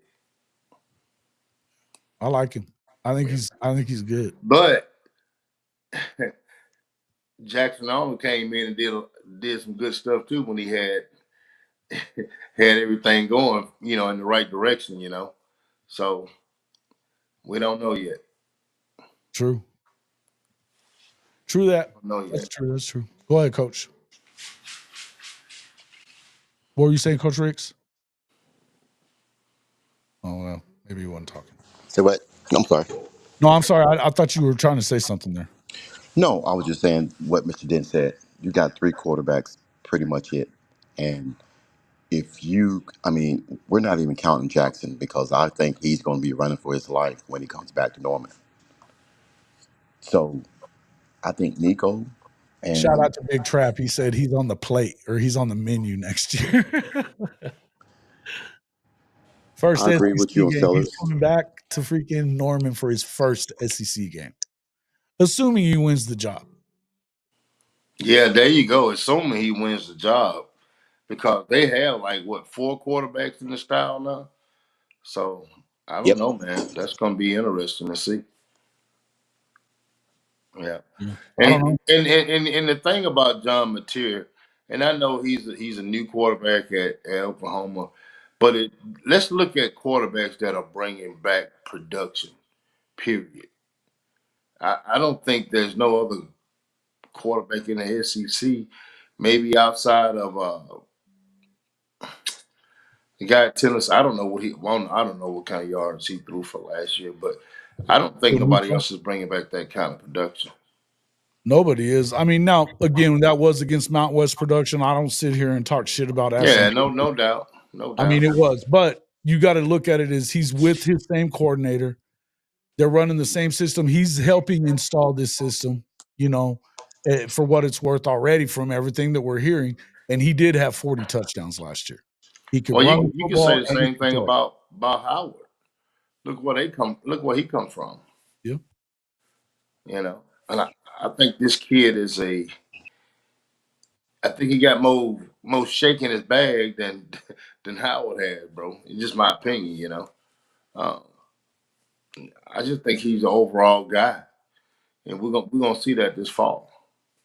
Is he gonna win a Heisman? Nah. But can he win a Heisman while he's here? I mean, I think he can. I definitely think he can. We also have the quarterbacks coach. Yeah. Yeah. So we got a lot. You won't be shocked if Nuss. Let's see. Early favorite for Heisman's don't mean shit. No, we didn't. Who said it? Who said it did? They had Carson Beck as a first pick in the Heisman last year. Look how the season went. Well, that's the reason that I said that I don't know why he's still there. When you got a first round grade, you got to leave, right? You do. But look, I'm a fan. I'm a fan of what Materia is. I watched him. I watched every game that he played last year. The games that they lost, it wasn't because of him. It was because their defense was really bad. But he had big games. Even the games they lost, he had big games in them. So you got the quarterback coach. Yes, like Solo saying, you got the quarterback coach there. You've got his RDS coordinator. He knows the offense very well. He was in the system for 2 years already. Look, I mean, if you're going to, from what we're hearing about, he's kind of taking control of kind of getting these guys together and showing them some things. I think it's a good deal. We're going to have to wait and see how it goes. You already know that he is probably going to be number one over Hawkins, clearly. What I feel about that? Look, Michael Hawkins is going to have his moments. And I'll tell you this, I'm very glad to have Michael Hawkins if something were to happen to Mateer, because I don't think that you have a huge drop-off. Does it look to me like that it's setting up for him to be the starter? Of course it is. Of course it is. But I also know some other things that I didn't know before whenever I was saying a lot of that stuff too, is that part of this, I think that they're expecting him to get his red shirt back, which is why they went and got another veteran quarterback. But if you have a situation where Mateer was to go down, it'd be what it is. Oklahoma just needs to get a good offense, and they'd be good with BV calling defensive plays. I agree with that. And look, this guy, Ben Arbuckle he's respected around the country right now. He wasn't. There was a reason why he was very high up on everybody's list to be a coordinator. Yeah. Very high up on everybody's list. He worked with Cam Ward before he went to Miami, and then he's been with Mateer also. What's up there, Duke? You ain't keeping me accountable for shit, Benji. Shut up. I want the Natty title. Hell with the Heisman. Yeah, man. The Heisman comes with it. When you're battling for the Natty, that's when you start getting Heismans. So it's going to be what it is. I think Mateer, if we go out there and win 10 games, you're probably going to have Mateer up there for the Heisman. He'll be high up the list. Yeah. Good morning. If we win 10 games, he'll be in the conversation. Yeah. Hey, listen, answer this question. How's the offensive line going to look going into next season? This was a big source of discussion before, but what about now? Moosehead, I appreciate the question. Coach Dent, do tell us. The offensive line is going to be a lot stronger, bigger, and hungry as hell. That's what I'm saying coming out of that room right now. I can't give you any insight on anything, but I can tell you the mindset of Coach B, and it hasn't changed since day one. You know, his deal is, we didn't get it done last year. And the guys feel like they didn't get it done. Did they improve? Yeah, they know they improved. But people really didn't know what they were looking at that offensive line. That offensive line was probably one of the younger offensive line in the country, barring the two transfers that came in. Now you got some guys, Heath Ozeta, who was I think he was a redshirt freshman last year. Now he's a redshirt sophomore. You got Sexton, you got Eddie, you got Fab, you got Isaiah, you got a bunch of guys who's growing and getting stronger and looking like an SEC offensive line. So those are the things that these guys hang. They got a lot of pride, and they hang their hat. They see all your comments. They see all your BS, although they don't, subscribe to it, but they see it, and it's about them. They really don't give a shit about what you say. I'm just gonna be honest with you. Coach B don't give a shit about what you say because that team is a unit, and they're gonna get it done. I mean, you go look at Coach Bimbo's record of training offensive linemen. So you just think that went out the window? That didn't go out the window, guys. A lot of youth, a lot of injuries, offensive stuttering on some different things, and everything just kind of made one damn bomb. But guess what? We clearing out everything. All that's behind them. All the naysayers, that's cool. Jump on, do what you got to do, say what you got to say. But right now, they're working on getting stronger, getting faster, and learning the offense. That's one of the key things that they're doing right now. They are hell bound on knowing that offense like the back of the hand, and not just knowing their position, knowing what to do at all times with everybody. I think the camera just lost me somehow. No, you're still there. You're still there. You were on the big screen, and I brought you back to the normal one. Okay, there you go. But those are the things that right now that they're focusing on. They're focusing on getting stronger, getting faster, and pick, just simple things, picking up these blitzes and different things like that. I mean, you talk about some young guys that was out there, not making an excuse for nobody, not making not one fucking excuse, but they're going to be a lot different. When I'm talking about up here, I'm talking about they always had it in here because they fought like hell, regardless of what y'all said about them. They fought like hell. So, just stay tuned. That's all I can tell you. Stay tuned. The offensive line is going to be a lot better. And then you got a quarterback that's going to get the ball out of his hands probably a hell of a lot quicker than sitting back there 4 or 5 goddamn seconds. And then then a man get to the quarterback, you holler offensive line. Well, hell, they've been holding him for damn 4 seconds. So you talking about somebody snap the ball, make 1 read, 2 read, and it's gone. How long does it take? You don't have to hold a guy forever to do that.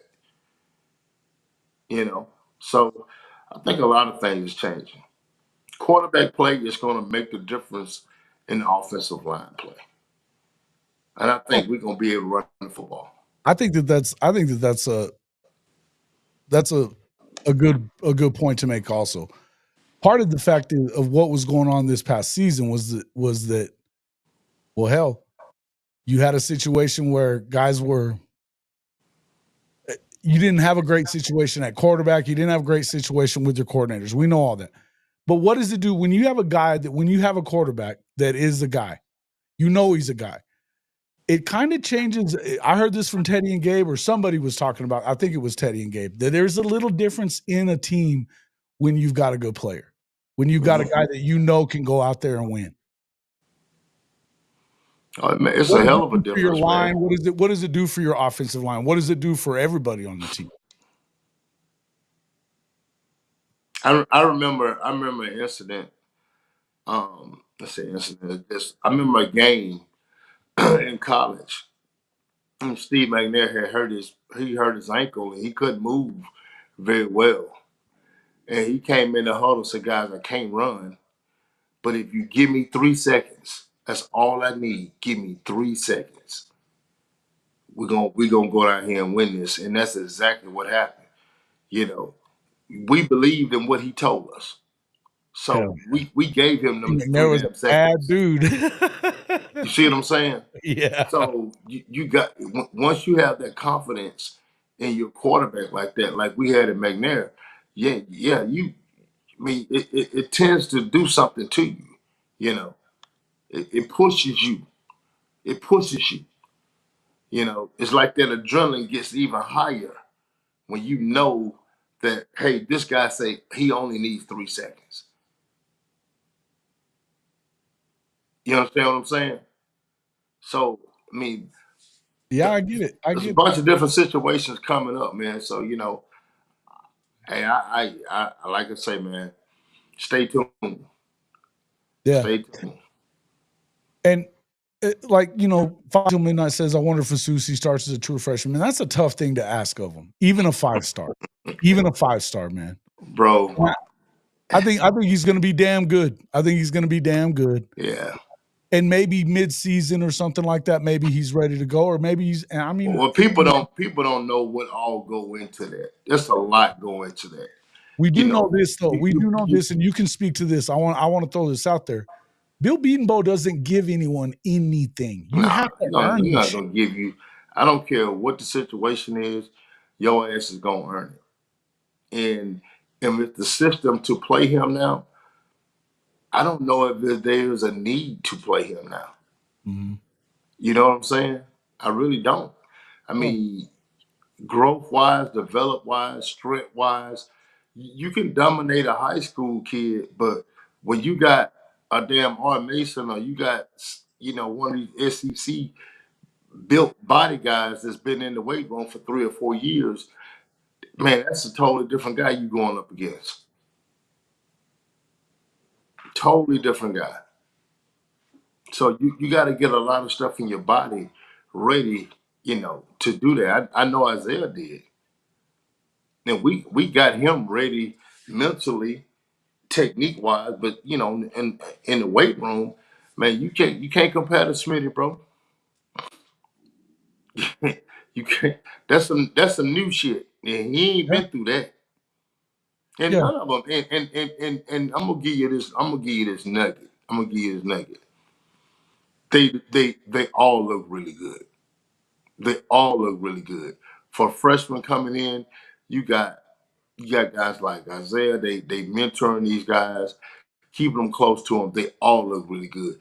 You're gonna have in a couple years one of the best offensive lines in the fucking country with these guys.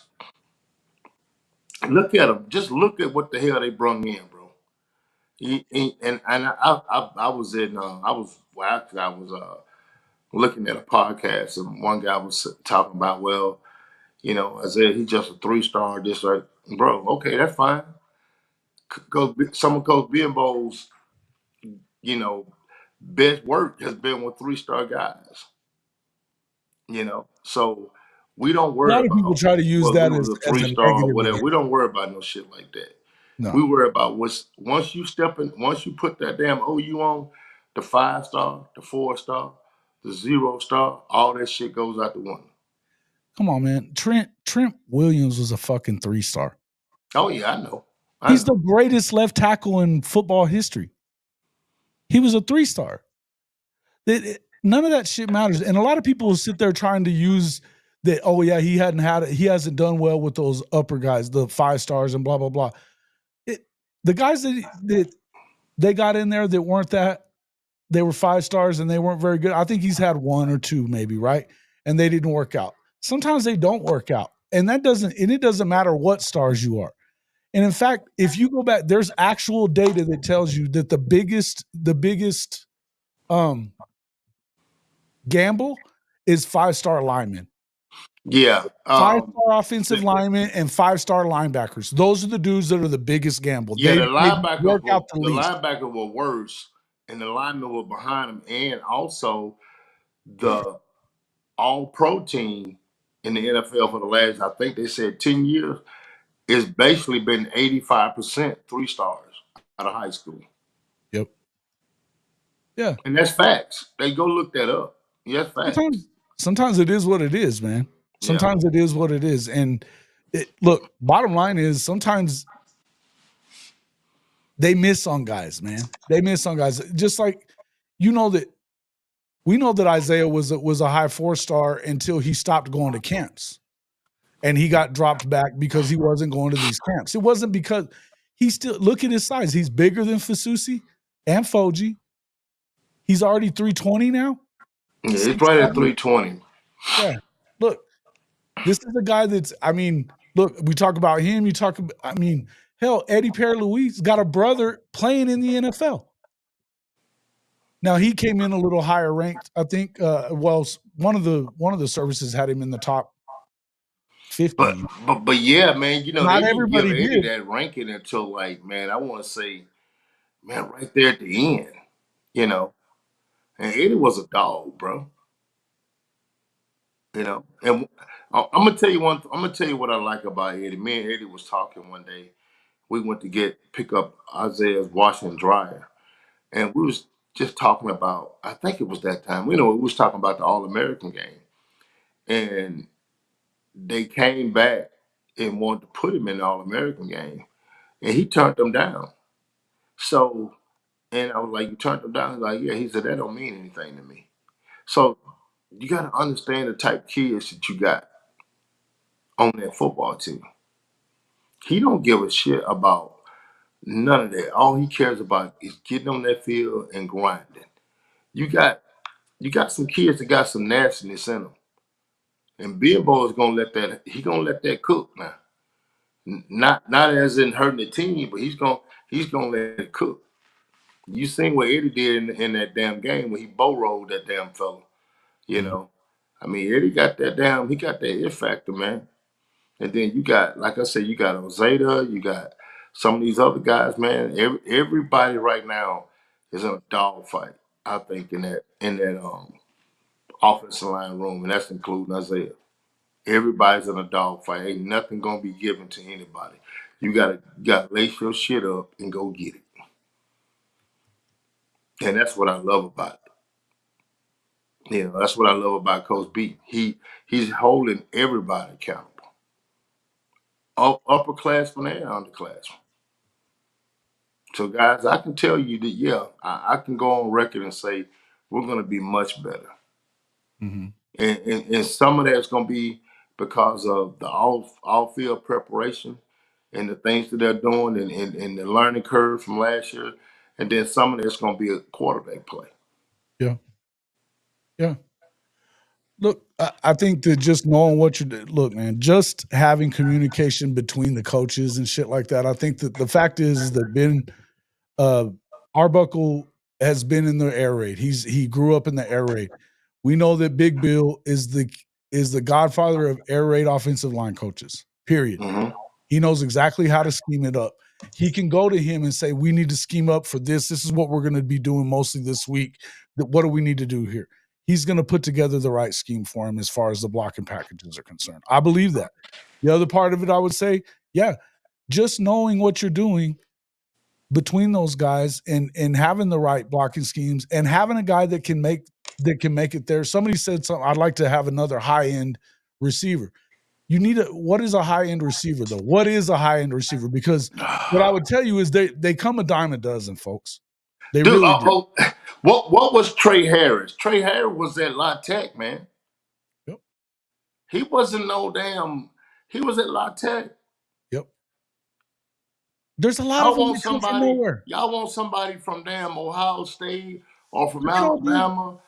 Look at old Y'all dude that want a was at damn Florida brand. State not last year in 23. Who's the Florida State kid that was at Michigan State, and nobody really knew about him, or they did once he did well up there, but he was nowhere near what they thought he was. He ends up at Florida State, goes crazy, gets into the first round. These guys come out of nowhere all the time. The problem, Dude, I think part of the problem with the offensive, the wide receiver room, there's a lot of it going around that they weren't very hungry. a lot of meat on the bone. Some of those dudes may not have Somebody been said very there was a lot hungry. of meat on the bone. That's right. You heard Curtis Lofton talking about that the other day, right? Curtis was saying it the other day. A lot of meat on the bone, bro. Yeah. These guys that you got coming in right now, first off, Giovanni Gibson has production. He's shown production.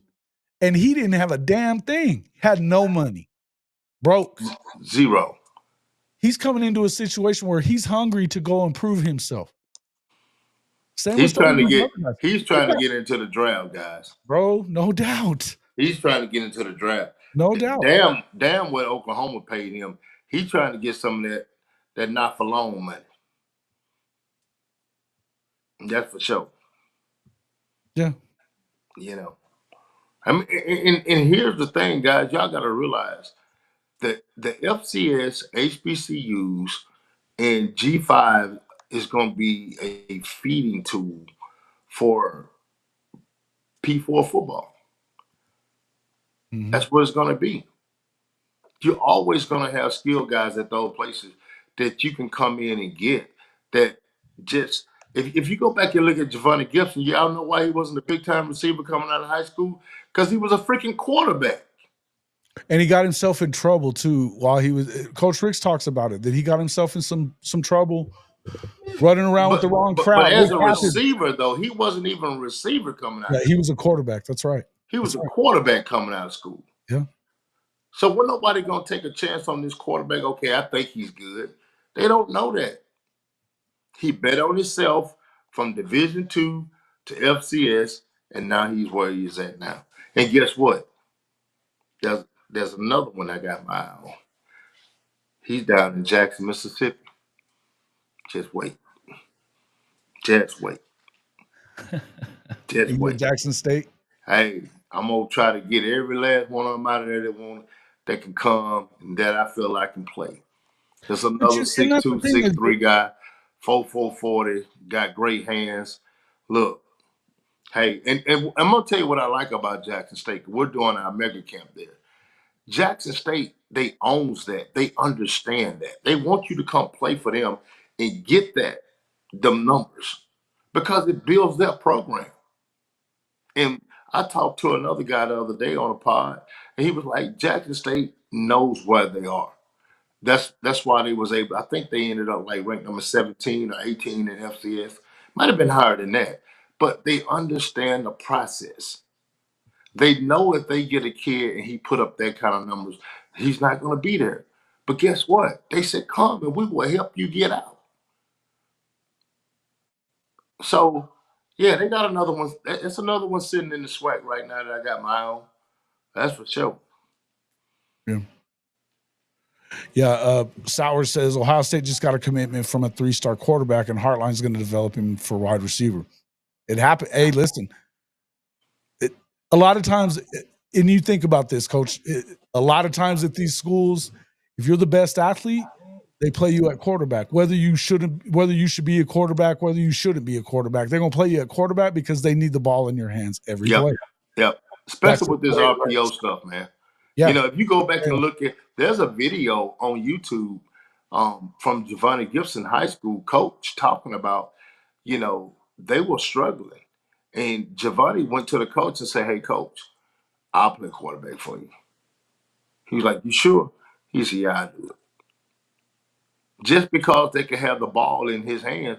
And he let them, you know, he let them far down the road. I think they won maybe 9, 10 ball games.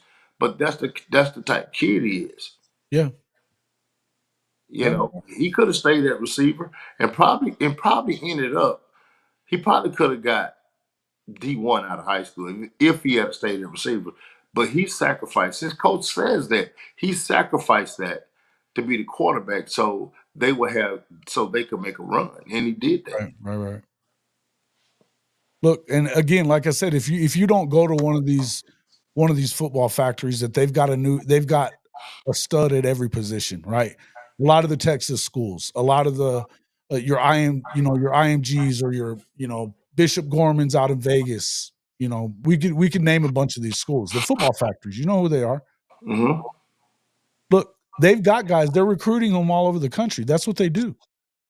So but if you don't play for one of those schools, let's say you played a 4A school out in Texas, it's not the same thing as playing at a 6A big dog school like Allen or DeSoto.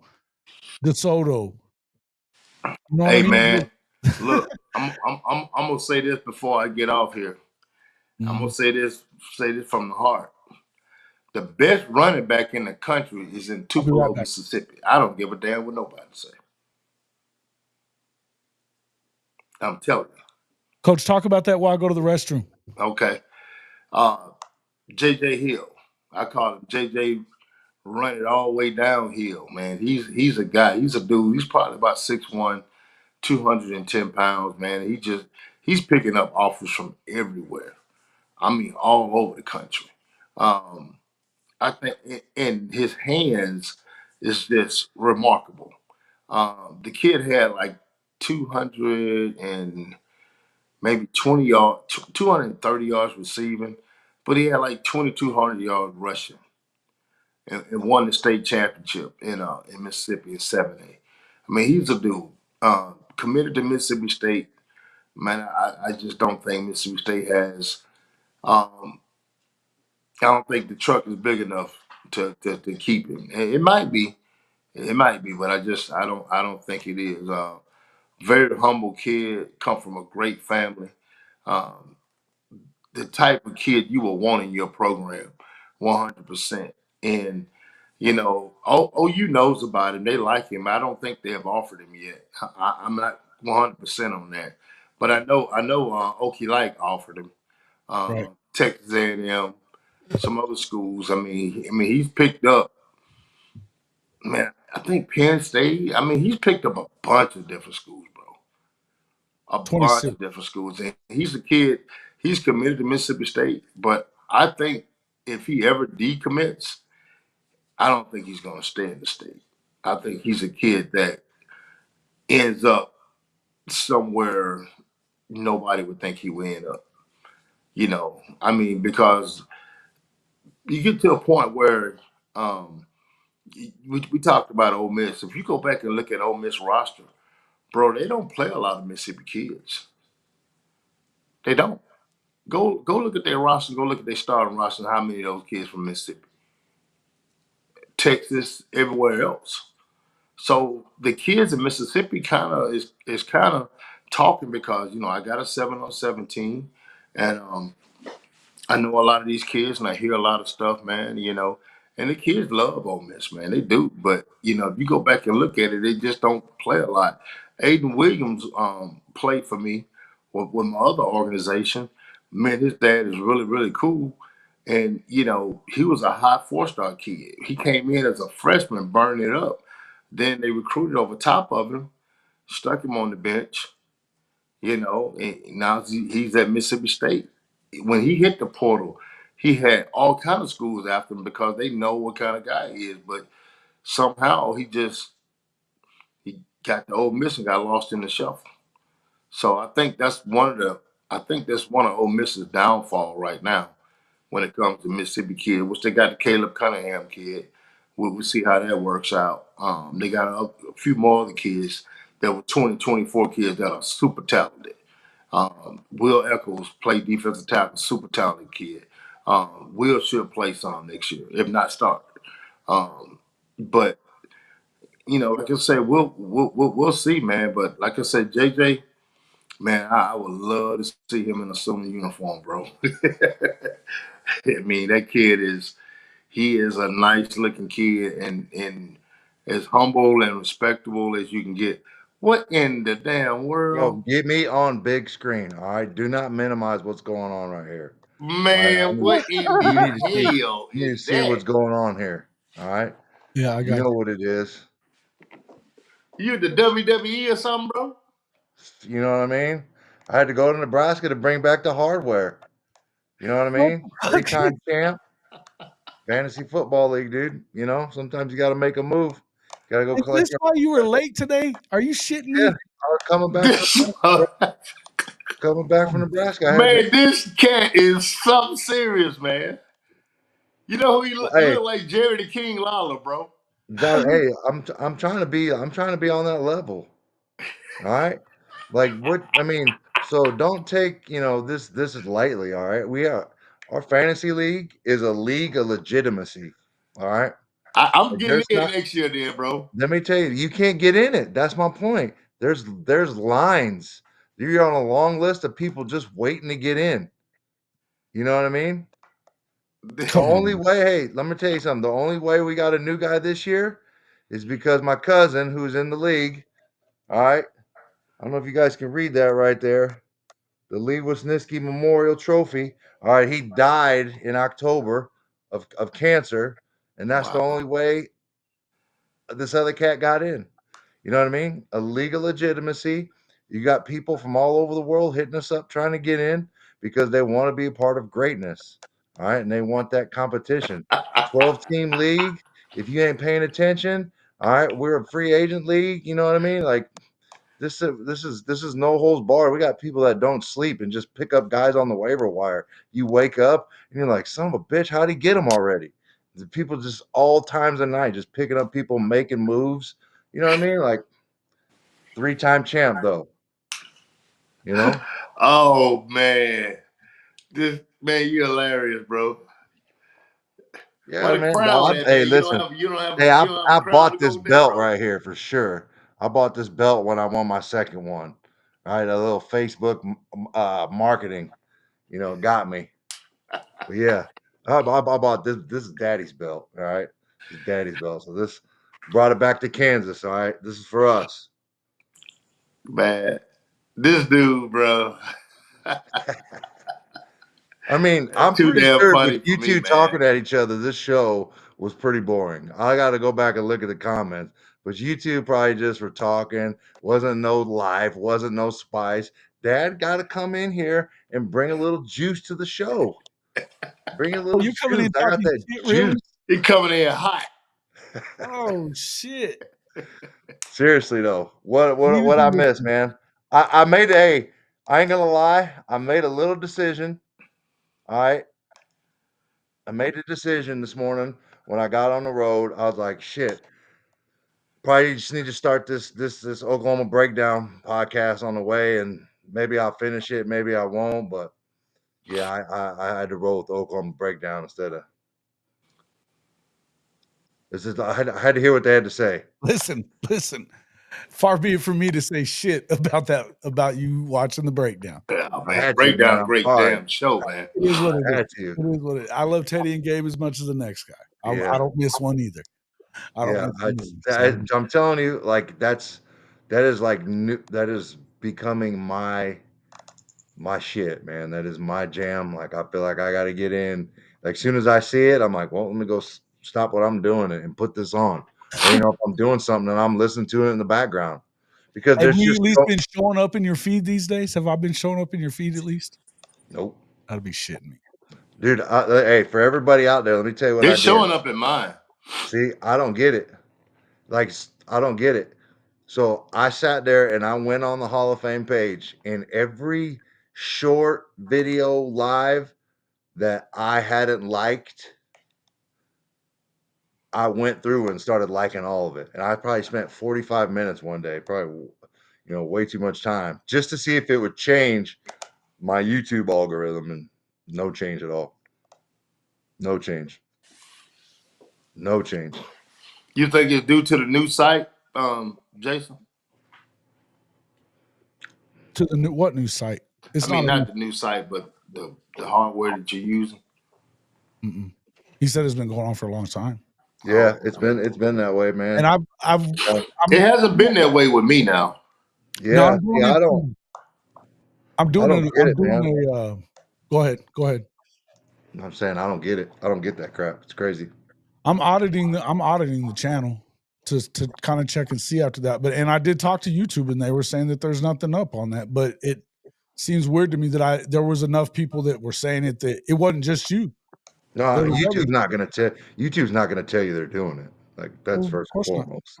But that was the one. Well, but I was saying, look, if there's something that happened, I'd like to at least know about it. You know what I mean? Yeah. And according to them, there's nothing. I mean, not to say that they wouldn't necessarily tell you, but I don't see anything that. Look, man, people can talk shit if they want to, but I think you should have to go in and check on that if you're gonna just make that decision to. They should let you know. You know what I mean? They should let you know, like, hey, Hall of Fame, we got this complaint about, whatever, and what do you say about it? You know what I mean? You can't just like Jason Watkins called me a fucking ass clown and you filed a thing and they, he might have have a dig on your account. Like, come on, man. He might have. Man, I'll that's say what I super said last crazy and time, man. wild. There ain't no way that they ain't nothing gonna change me. I'll tell you that much. I'm gonna say what the fuck I want to say. Yeah. But that's the point. You should be able to say what you want. It's my fucking channel. Don't like it, don't watch it. Yeah, I feel you. There's a couple channels out there that I kind of, stop watching it. And everybody has a acquired taste for a different thing. Because I don't watch the channel doesn't mean another person can't watch it. And And I don't tell that's what anybody people what to don't watch understand. either. They want to get bent out of shape about it. And it's nothing to get bent out of shape about. No. At all. And you know what? If I'm not your cup of tea, I don't care. Like I said, there's enough people that do like this channel, and they're here every time the damn thing comes on. You guys are here, even whenever you're not here, they're still here. So the people that have a problem with what's going on this channel, fuck them. I don't care. I just don't care. We tell it like it is here. It is what it is. You can say what you want. The OU Insiders incident. Yeah. I don't care about that really either. And here's the thing: I don't know what happened there. I don't either, man. And I'm not gonna bash those guys. I'm not going to beat up those guys either. From what I understand, it was a mistake. However, the situation was, I mean, you're not gonna bash those guys. They do put out some pretty good information. You don't have to just, I don't know, man. It's crazy how people take things to the end road. Well, they took that chance to help it spill their narrative. Like if they dislike OU Insiders, they took that faux pas or that mistake of a pre-recorded video and used it against them. Yeah, And that's BS. you'll see it on the use that against them. If you like OU Insiders, you're like, I have no problem with the Insiders, man. What they was a mistake. It sounded like a technical mistake or something, but yeah. People just use it for ammo. I think Brandon Drum is funny as hell. Here's what I didn't see it. I think he's funny as hell. Sometimes I turn on. You know how stuff is entertaining to you. I turn it on just to watch Brandon ass just go crazy sometimes. But I mean, they give out good stuff, man. I don't have nothing against the guys, man. Everybody here knows that I'm not the biggest fan of Brandon or Parker, but I'm going to tell you this. I'll tell you this. I'm not bashing on those guys for that shit. I know that what they did, they put a video up to be, I wouldn't have done it this way, but that doesn't mean that it's right, wrong, or indifferent. But they put a video in case it went down it was supposed to go into a certain folder. It apparently ended up in another. This came from Coop. I heard all that. And he's said it on there since then on X. It is what it is. Yeah. It got automatically released. It got automatically released like it was would anybody, but the reason that I don't care is because had he have actually followed through and became the defensive coordinator here at Oklahoma, nobody would have fucking cared. Yeah. They wouldn't have been bashing on him then. They waited until it didn't go down to be bitching about it. Yeah. Right? Now, do I think that Brandon and Parker go too far? I think oftentimes they make predictions a little earlier than they should, and they've done it before. They did. The people are really still pissed at him about the deal from the defensive lineman that went to A&M whenever he was supposedly going to come to McKinley. Oklahoma. Was it McKinley? No, it wasn't McKinley. It was oh shit. I don't even say the guy's name because it gets people wound the fuck up around here. But and you guys know who I'm talking about. Yeah. But the bottom line, yeah, they're being tarred and feathered. But you know what? And part of that, I don't really care about that either because fuck, it's Twitter, man. Everybody gets fucked with on Twitter. Everybody. Yeah. Trust me, man. People get trolled. I get trolled all the time. Yeah, Benji, you can be mad at me all you want, but I did get the day right.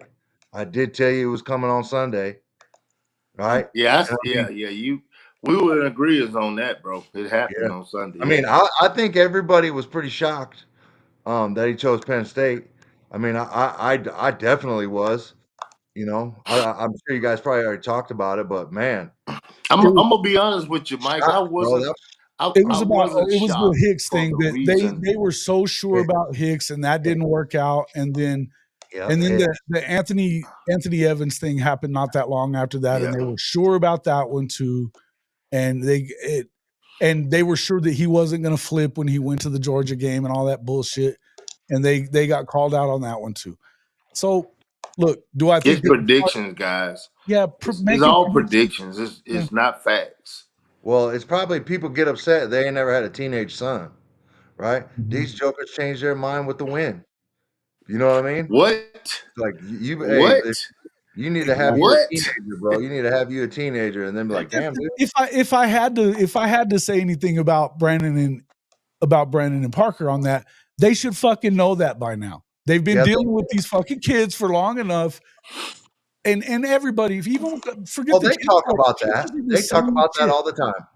They talk about that all the time. I gotta give them credit on that. They do. Why are you making blanket statements then? If that's the case, you know what I mean. I wouldn't do that kind of stuff. Now, do I think that's what happened here? No, I don't. But you have to understand that's the game they're in. They're in that game. Yes, that's their game. I totally understand. Your podcast, I do. Jason, your podcast is a different format and a different type of. Absolutely. That's their game. I get it, bro. No, and I'm not. Again, I just said I'm not hating on them. Yeah. They got it. Yeah, they got killed on Winery. Yeah, Luther Burden. I forgot about Luther Burden. Hey, I know, Benji. I know you're trolling me, but I had to clap back real quick. You know I got that day right. Don't leave that out. You know I got that Sunday day right. Don't do it. Don't do me like that. But should people be pissed off about the? Here's what I'm going to tell you one more time about Knowles. It would have been gravy if they get him. Yeah, they already have the best defensive mind in the country here. Yeah, who out recruits this guy? Would it have been helpful? Would it have been gravy? Sure. Yes, it would have been gravy to have. But did they have to have him? Fuck no, they didn't have to have him. They didn't have to. And am I going to sit here and oh doom, oh gloom, we're fucked. We're so fucked. No, I'm not. No. I've been saying I didn't care if he came or not. I've been saying it. You guys have heard me. I'm so shocked that he didn't come to Oklahoma, and we all know the reason why. And that I didn't think that was happening. Man. It's no longer undefeated for damn sure. Hey, look, unless she goes where he's at. She lost an Infinity Stone, bro. That girl lost an Infinity Stone. It fell down the drain or some shit. She might go to Penn State, bro. She might just did not want to go to Ohio State. Well, that's the deal. So Teddy and Gabe brought up a good point this morning. There's a familiarity with where he's staying in his conference, right? In the Big Ten, and there's recruiting. There's probably a little bit of like, I want to stick it to these dudes because there was obviously, everybody hears the rumors about the obvious beef at Ohio State. You know what I mean?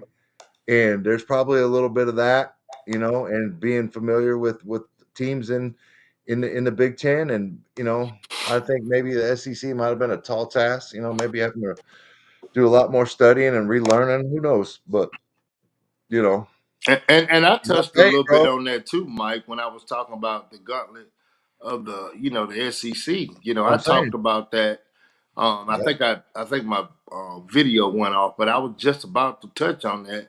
When it comes to recruiting and just familiarity of everything in the Big Ten, that it makes sense a little bit. You know what I'm saying? It makes sense a lot. To be honest with you, come to Oklahoma, you know that you're going to have to change your terminology. You know some things are going to have to change if you come here. Nothing has to change for him going to Penn State. yeah, Nothing at all. yeah. So yeah, I get it. Like I said, would we have liked to have him? Yes, but it is. But Jason, I gotta run, man. I gotta go. I got a couple things I gotta do, man. But Okay, big dog. definitely I'll get with you later on this evening, bro. I appreciate you, man. Thanks for All right, coming in. man. Y'all be easy, bro. All right, man. Holla. Welcome. Hey, appreciate Marcus Dent coming in as always and giving us some time. Hey, Gabriel, are you crazy? Hey, scoot over just a bit there, real quick. I gotta switch this out. Scoot the other way. Scoot the other way.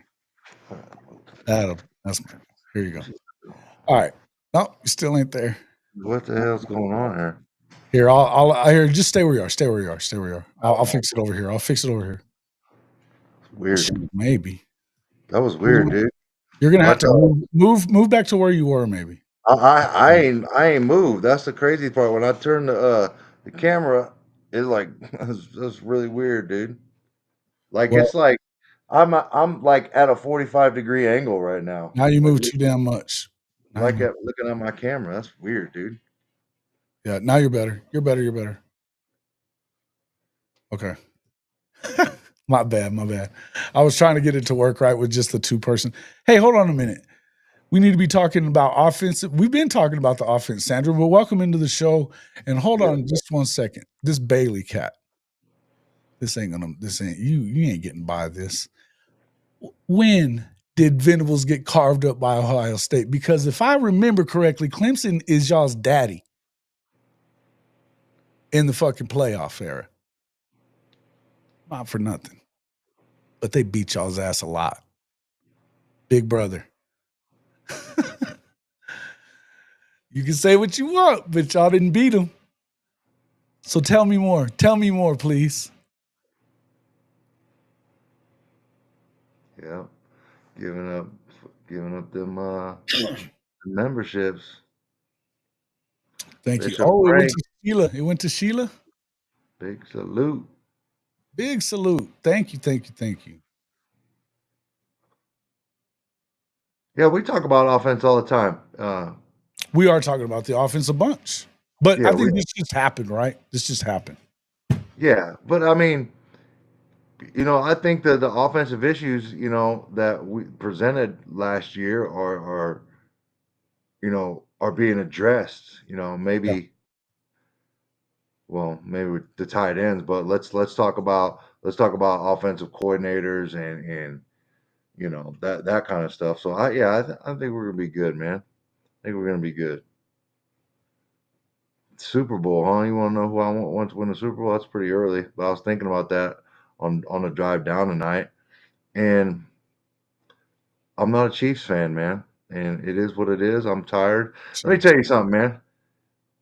That Dalton Kincaid third down spot, which led to this quarterback sneak that they didn't get.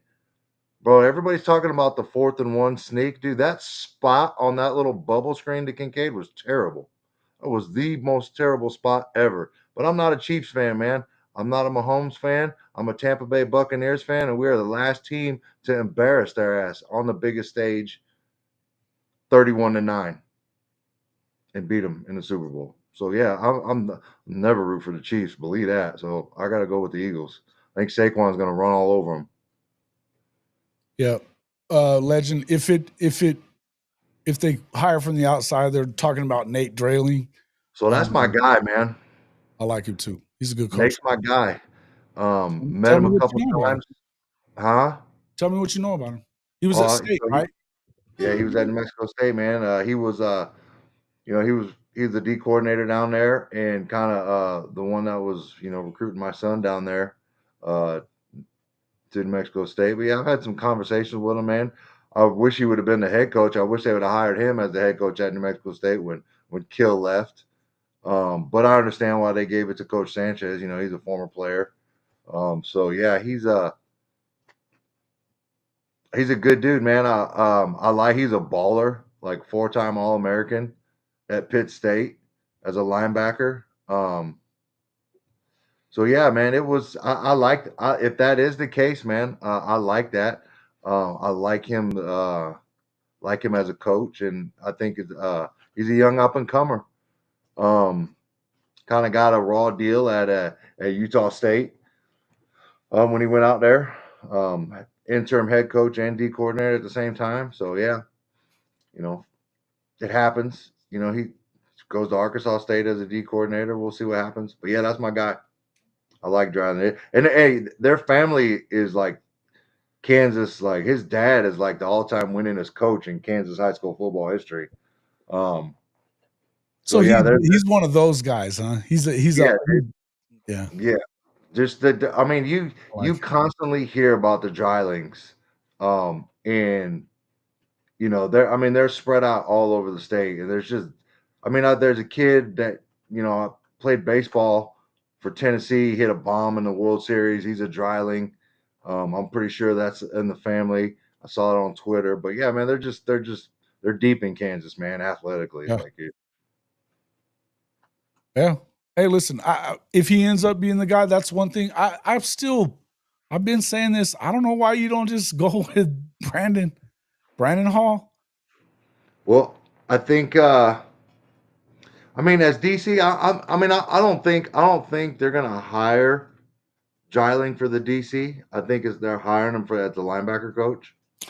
That's not what Stoya was saying. Yeah, I think it's Venables calling the defense this year. I think it's Venables calling the defense either way, right? It doesn't matter who they got. Yeah, but they're not. If they move Brandon Hall there, though, you could trust that he's going to do it, right? Even if they move Brandon Hall, that he doesn't want it. Yeah, I imagine. Fair enough. That's my feel. Thanks I don't know.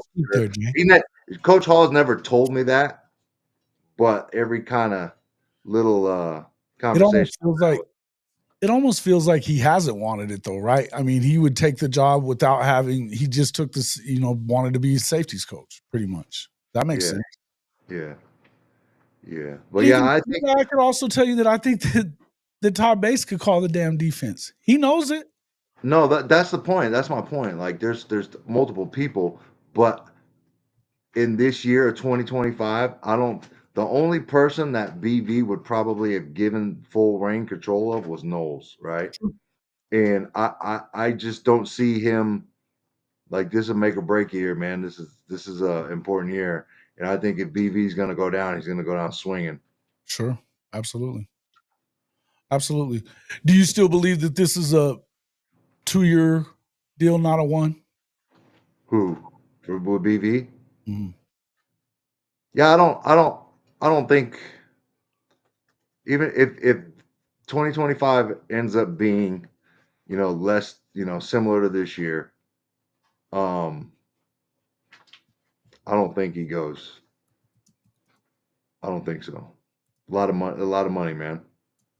And if there's one thing we've kind of seen, and you hear the rumblings, I'm not saying this is true, but you hear about the penny pinching ways of the lack of spending, and I have a hard time just believing they're going to pay somebody that much money just to not be a coach. Yeah. I have a hard time believing that too. Here's the thing, and here's the question that I had, something that I read from Stoya yesterday. And Jay, if you're still in there, I want you to chime in on this. He was talking about that, first off, it was Knowles that approached him, not the other way around. It was Knowles that approached him. And they're saying, but he said in the days following the championship game, negotiations between Knowles and Oklahoma got complicated. Knowles and his agent spoke almost exclusively with Venables, not the OU administration, which is, I don't understand. Penn State and Notre Dame, which also have defensive coordinator openings, quickly got involved, also complicating the process. And Knowles' agent became the point of contact instead of Knowles himself at some point. That led to all three schools making offers. And by Friday evening, Knowles stopped direct communication, even with BV. Everybody, including BV. So it went to his. Why was the administration not in on it? Were they maybe not willing to put the money up? I don't know. Well, according to the Oklahoma breakdown, it sounded like the donors were able to pony it up. Right. I think that they would have. No, it sounded like it was there. They already had it. They had it. Okay. I believe that. I believe what they have to say. What I'm getting at is there maybe not as much? Is there some kind of different where, I feel like maybe they're still not working with him as much as they should be. That's my concern. Oh, hey, Sandra, I'm on my fantasy football league, so that's what you're seeing right here. I had to when I popped in earlier, right around 11 o'clock. Yeah, I gave a big rundown on my fantasy football league. So yeah, you want to check it out and hear my rant and my spiel, just go back to about 11 o'clock. Yeah, that's the other thing I think it is too. Do I see what Coach Ricks is saying? Yeah, he's coming, but it'll be as an analyst. That's what and Jay and then we'll back that one up too. Wes doesn't get his buyout unless he doesn't have a big time job like that. He has to be out for a year, so he can come as an analyst, but he's not coming for anything other than as an analyst. Yep. So yeah, did Knowles use Oklahoma to drive up the price? Sure. Well, that's an agent's job. It's crazy. It's crazy the circle of this thing, right? Like how Knowles reached out about our opening, right? And then, Clemson fires Goodwin. They hire the Penn State guy. And this all happened after, Knowles kind of started reaching out or around the same time. And then that domino effect of Clemson firing their DC, Clemson hiring the Penn State DC, and then Penn State kind of sliding in on Knowles and taking him from us, essentially. I don't know if he really took him from us, but we like to think that. But yeah, it's crazy how that circle kind of happened, how those domino effects come back all the way back around. It's crazy. They can. They also can, yes. Yep. Mostly. Yeah, that rule changed, I think, last year. Wasn't it last year? No? That rule kind of changed. Yeah, but it's not even. But again, the rule changed to a lot of things. I mean, they can have as many coaches as they want now on the field or whatever, coaching during practices. It doesn't even matter. So the main thing is his contract said something that makes him not be able to do that. Yeah. So Benji, shut up, Benji. Get on my damn nerves already. Shut up! And you too, Gabriel. Who was even talking about those guys? He does have isn't Joe John still co-OC? Shut up. Shut up, dude. No. All of a sudden, we're gonna lose old Boganowski. No, you can unmute that. I was just messing with you. I don't know how to kick you off just yet. I don't know how to get you out of here just yet. That's no way to treat your co-host. All right. It's what we do. It's what we do, bro. Hey, dude, you should run along. If you're a Penn State fan and you're talking shit about Venables being trash, who the fuck has he won a game? Oh my God. Y'all make one little college football They beat SMU and fucking Boise to get to the semis and got promptly beat. Run along. Hey, complete a pass to your receiver. Complete a fucking pass, for God's sakes. Come holler at us. All right. Out of here, at least we were completing passes to receivers, albeit a depleted receiving core, but we were throwing to them. He just got a 24-hour boot there, Coach Ricks. We'll let him come back tomorrow. Maybe he'll calm down. What was he doing on your stuff, Coach Rick? Is he talking shit just like All this? that shit. Yeah, Yeah. you're trolling. And I love a good troll, dude. Hey, don't get me It's wrong. weird though. All these guys just come from anywhere and just start bagging. You Fuck should out. be. You just got to make sure you like and subscribe, dude. You know, Yeah. you can come troll all you want. Yeah, he wasn't a subscriber. I just looked, so fuck him. He got to wait out. You got to run along there, bro. You're out for 24 hours. If you become a subscriber, maybe we can talk about it again. Yeah. Otherwise, don't come in here trashing. That's hilarious. Suck it out. Fucking Penn State's beaten. They beat Ohio State one time. They haven't beaten Michigan. They haven't beaten Michigan State. I think they beat Michigan State once and then Ohio State once since he got there. Fuck out of here. Get out of here with that shit. Yep. Come on, bro. Charles says Gabriel and Benji are working on my Agent Orange. Damn. Trolling Coach Rick hard last night, huh? Yeah. That's some funny shit. He was trolling pretty hard last night. Yeah, I think he was. Coach Ricks was telling me this morning some shit about it. He said, "Fuck those guys." They were talking mad shit. Why would you come in and mess with us? You got the dude from Ohio State who is one of your quote rivals that you can't ever beat. You should be talking shit on their podcast right now. What's the matter with you? Yeah. Weird, man. Weird. Go win some shit. Go win anything that matters. Not just beating Illinois or Indiana, Minnesota. Fuck out of here, bro. Penn State wins it big. Gonna have 3 shit. Orca. You're just trying, bro. You're just trying. And knock off that shit. They ain't winning. There ain't gonna be no 3 straight. That ain't happening. Ain't gonna do it. It ain't even really about their quarterback. They don't have a receiver that can take the top off of shit. Yeah. Yes, he's 2-20 versus top 10. Yes, yeah. He's like 2-15 against the big ones in the Big Ten. I hope he does come on our live. Come on, yeah. Gabe. PSU trolls one word: Sandusky. Oof. That's harsh. It's pretty harsh. I find something else. Yeah, I don't really go there. Find another angle. Yeah. I tell you what though, that was one of the, I mean, look, Joe Paul was a goat.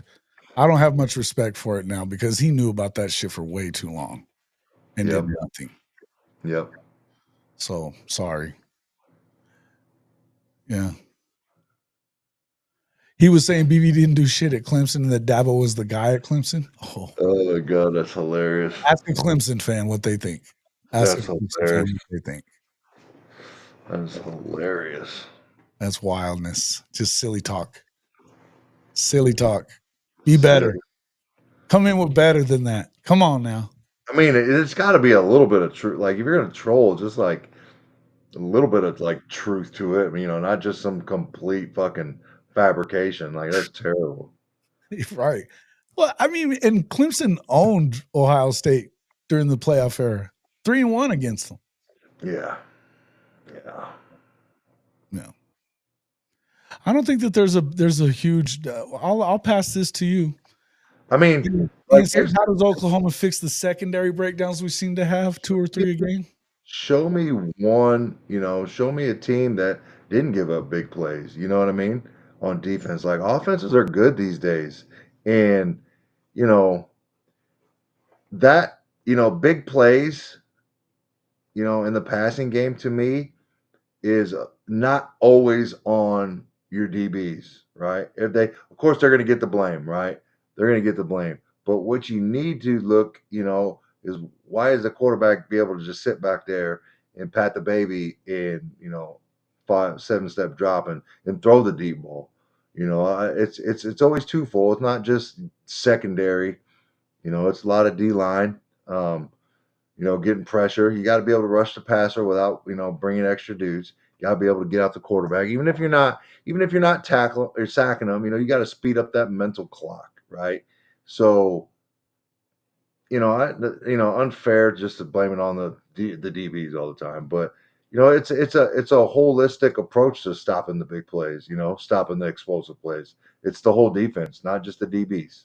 So It is, and I would also say that if you're not producing on offense and they're getting extra possessions, which the opponents of Oklahoma probably got an extra 4 to 5 possessions a game last year.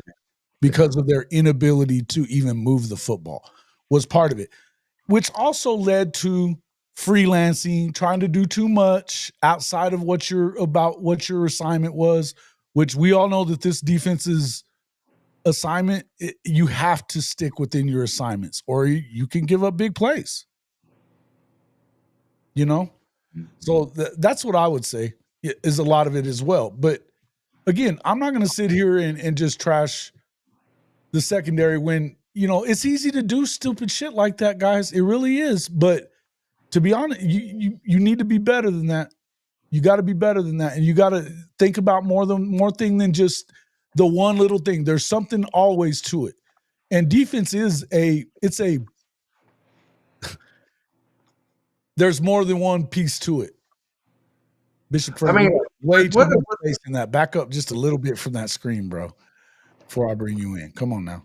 Scare everybody to death. Hey, so let me ask, what kind of, what do you got to do to and what does that say about you if you're just a dude that comes in and, just comes on a pod just to troll? You know what I mean? You got to be I just don't understand what enjoyment you get out of that, dude. Get out the house, go get some vitamin D, maybe go for a walk. Jesus Christ, man. I don't get it. And I do get it, but I just don't see why you would do it. You're just sitting at your computer giggling at yourself, writing these comments. Go smoke a joint or something. Wow. Crazy world. Speak up. You're going to come in. Come on now. Oh, big salute to everybody. Everybody has their day. Big salute, Mikey Mike.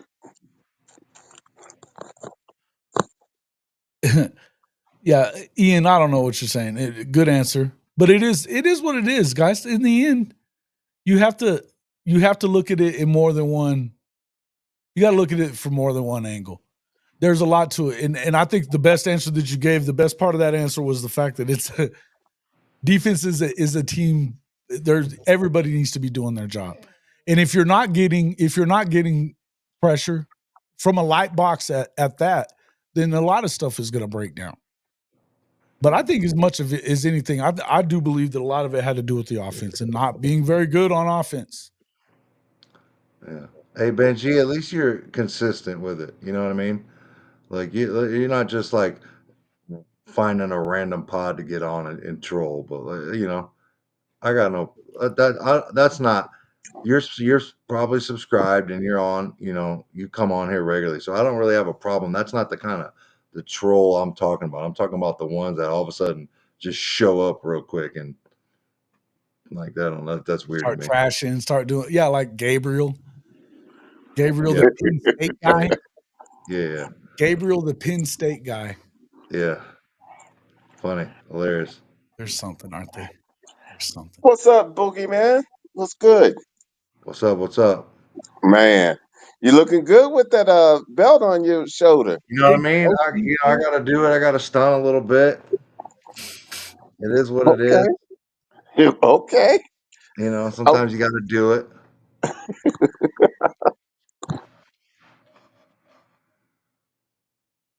I know. I do. How many times have you won that thing in a row? Did you say you did it more than once now? I'm a 3-time champ.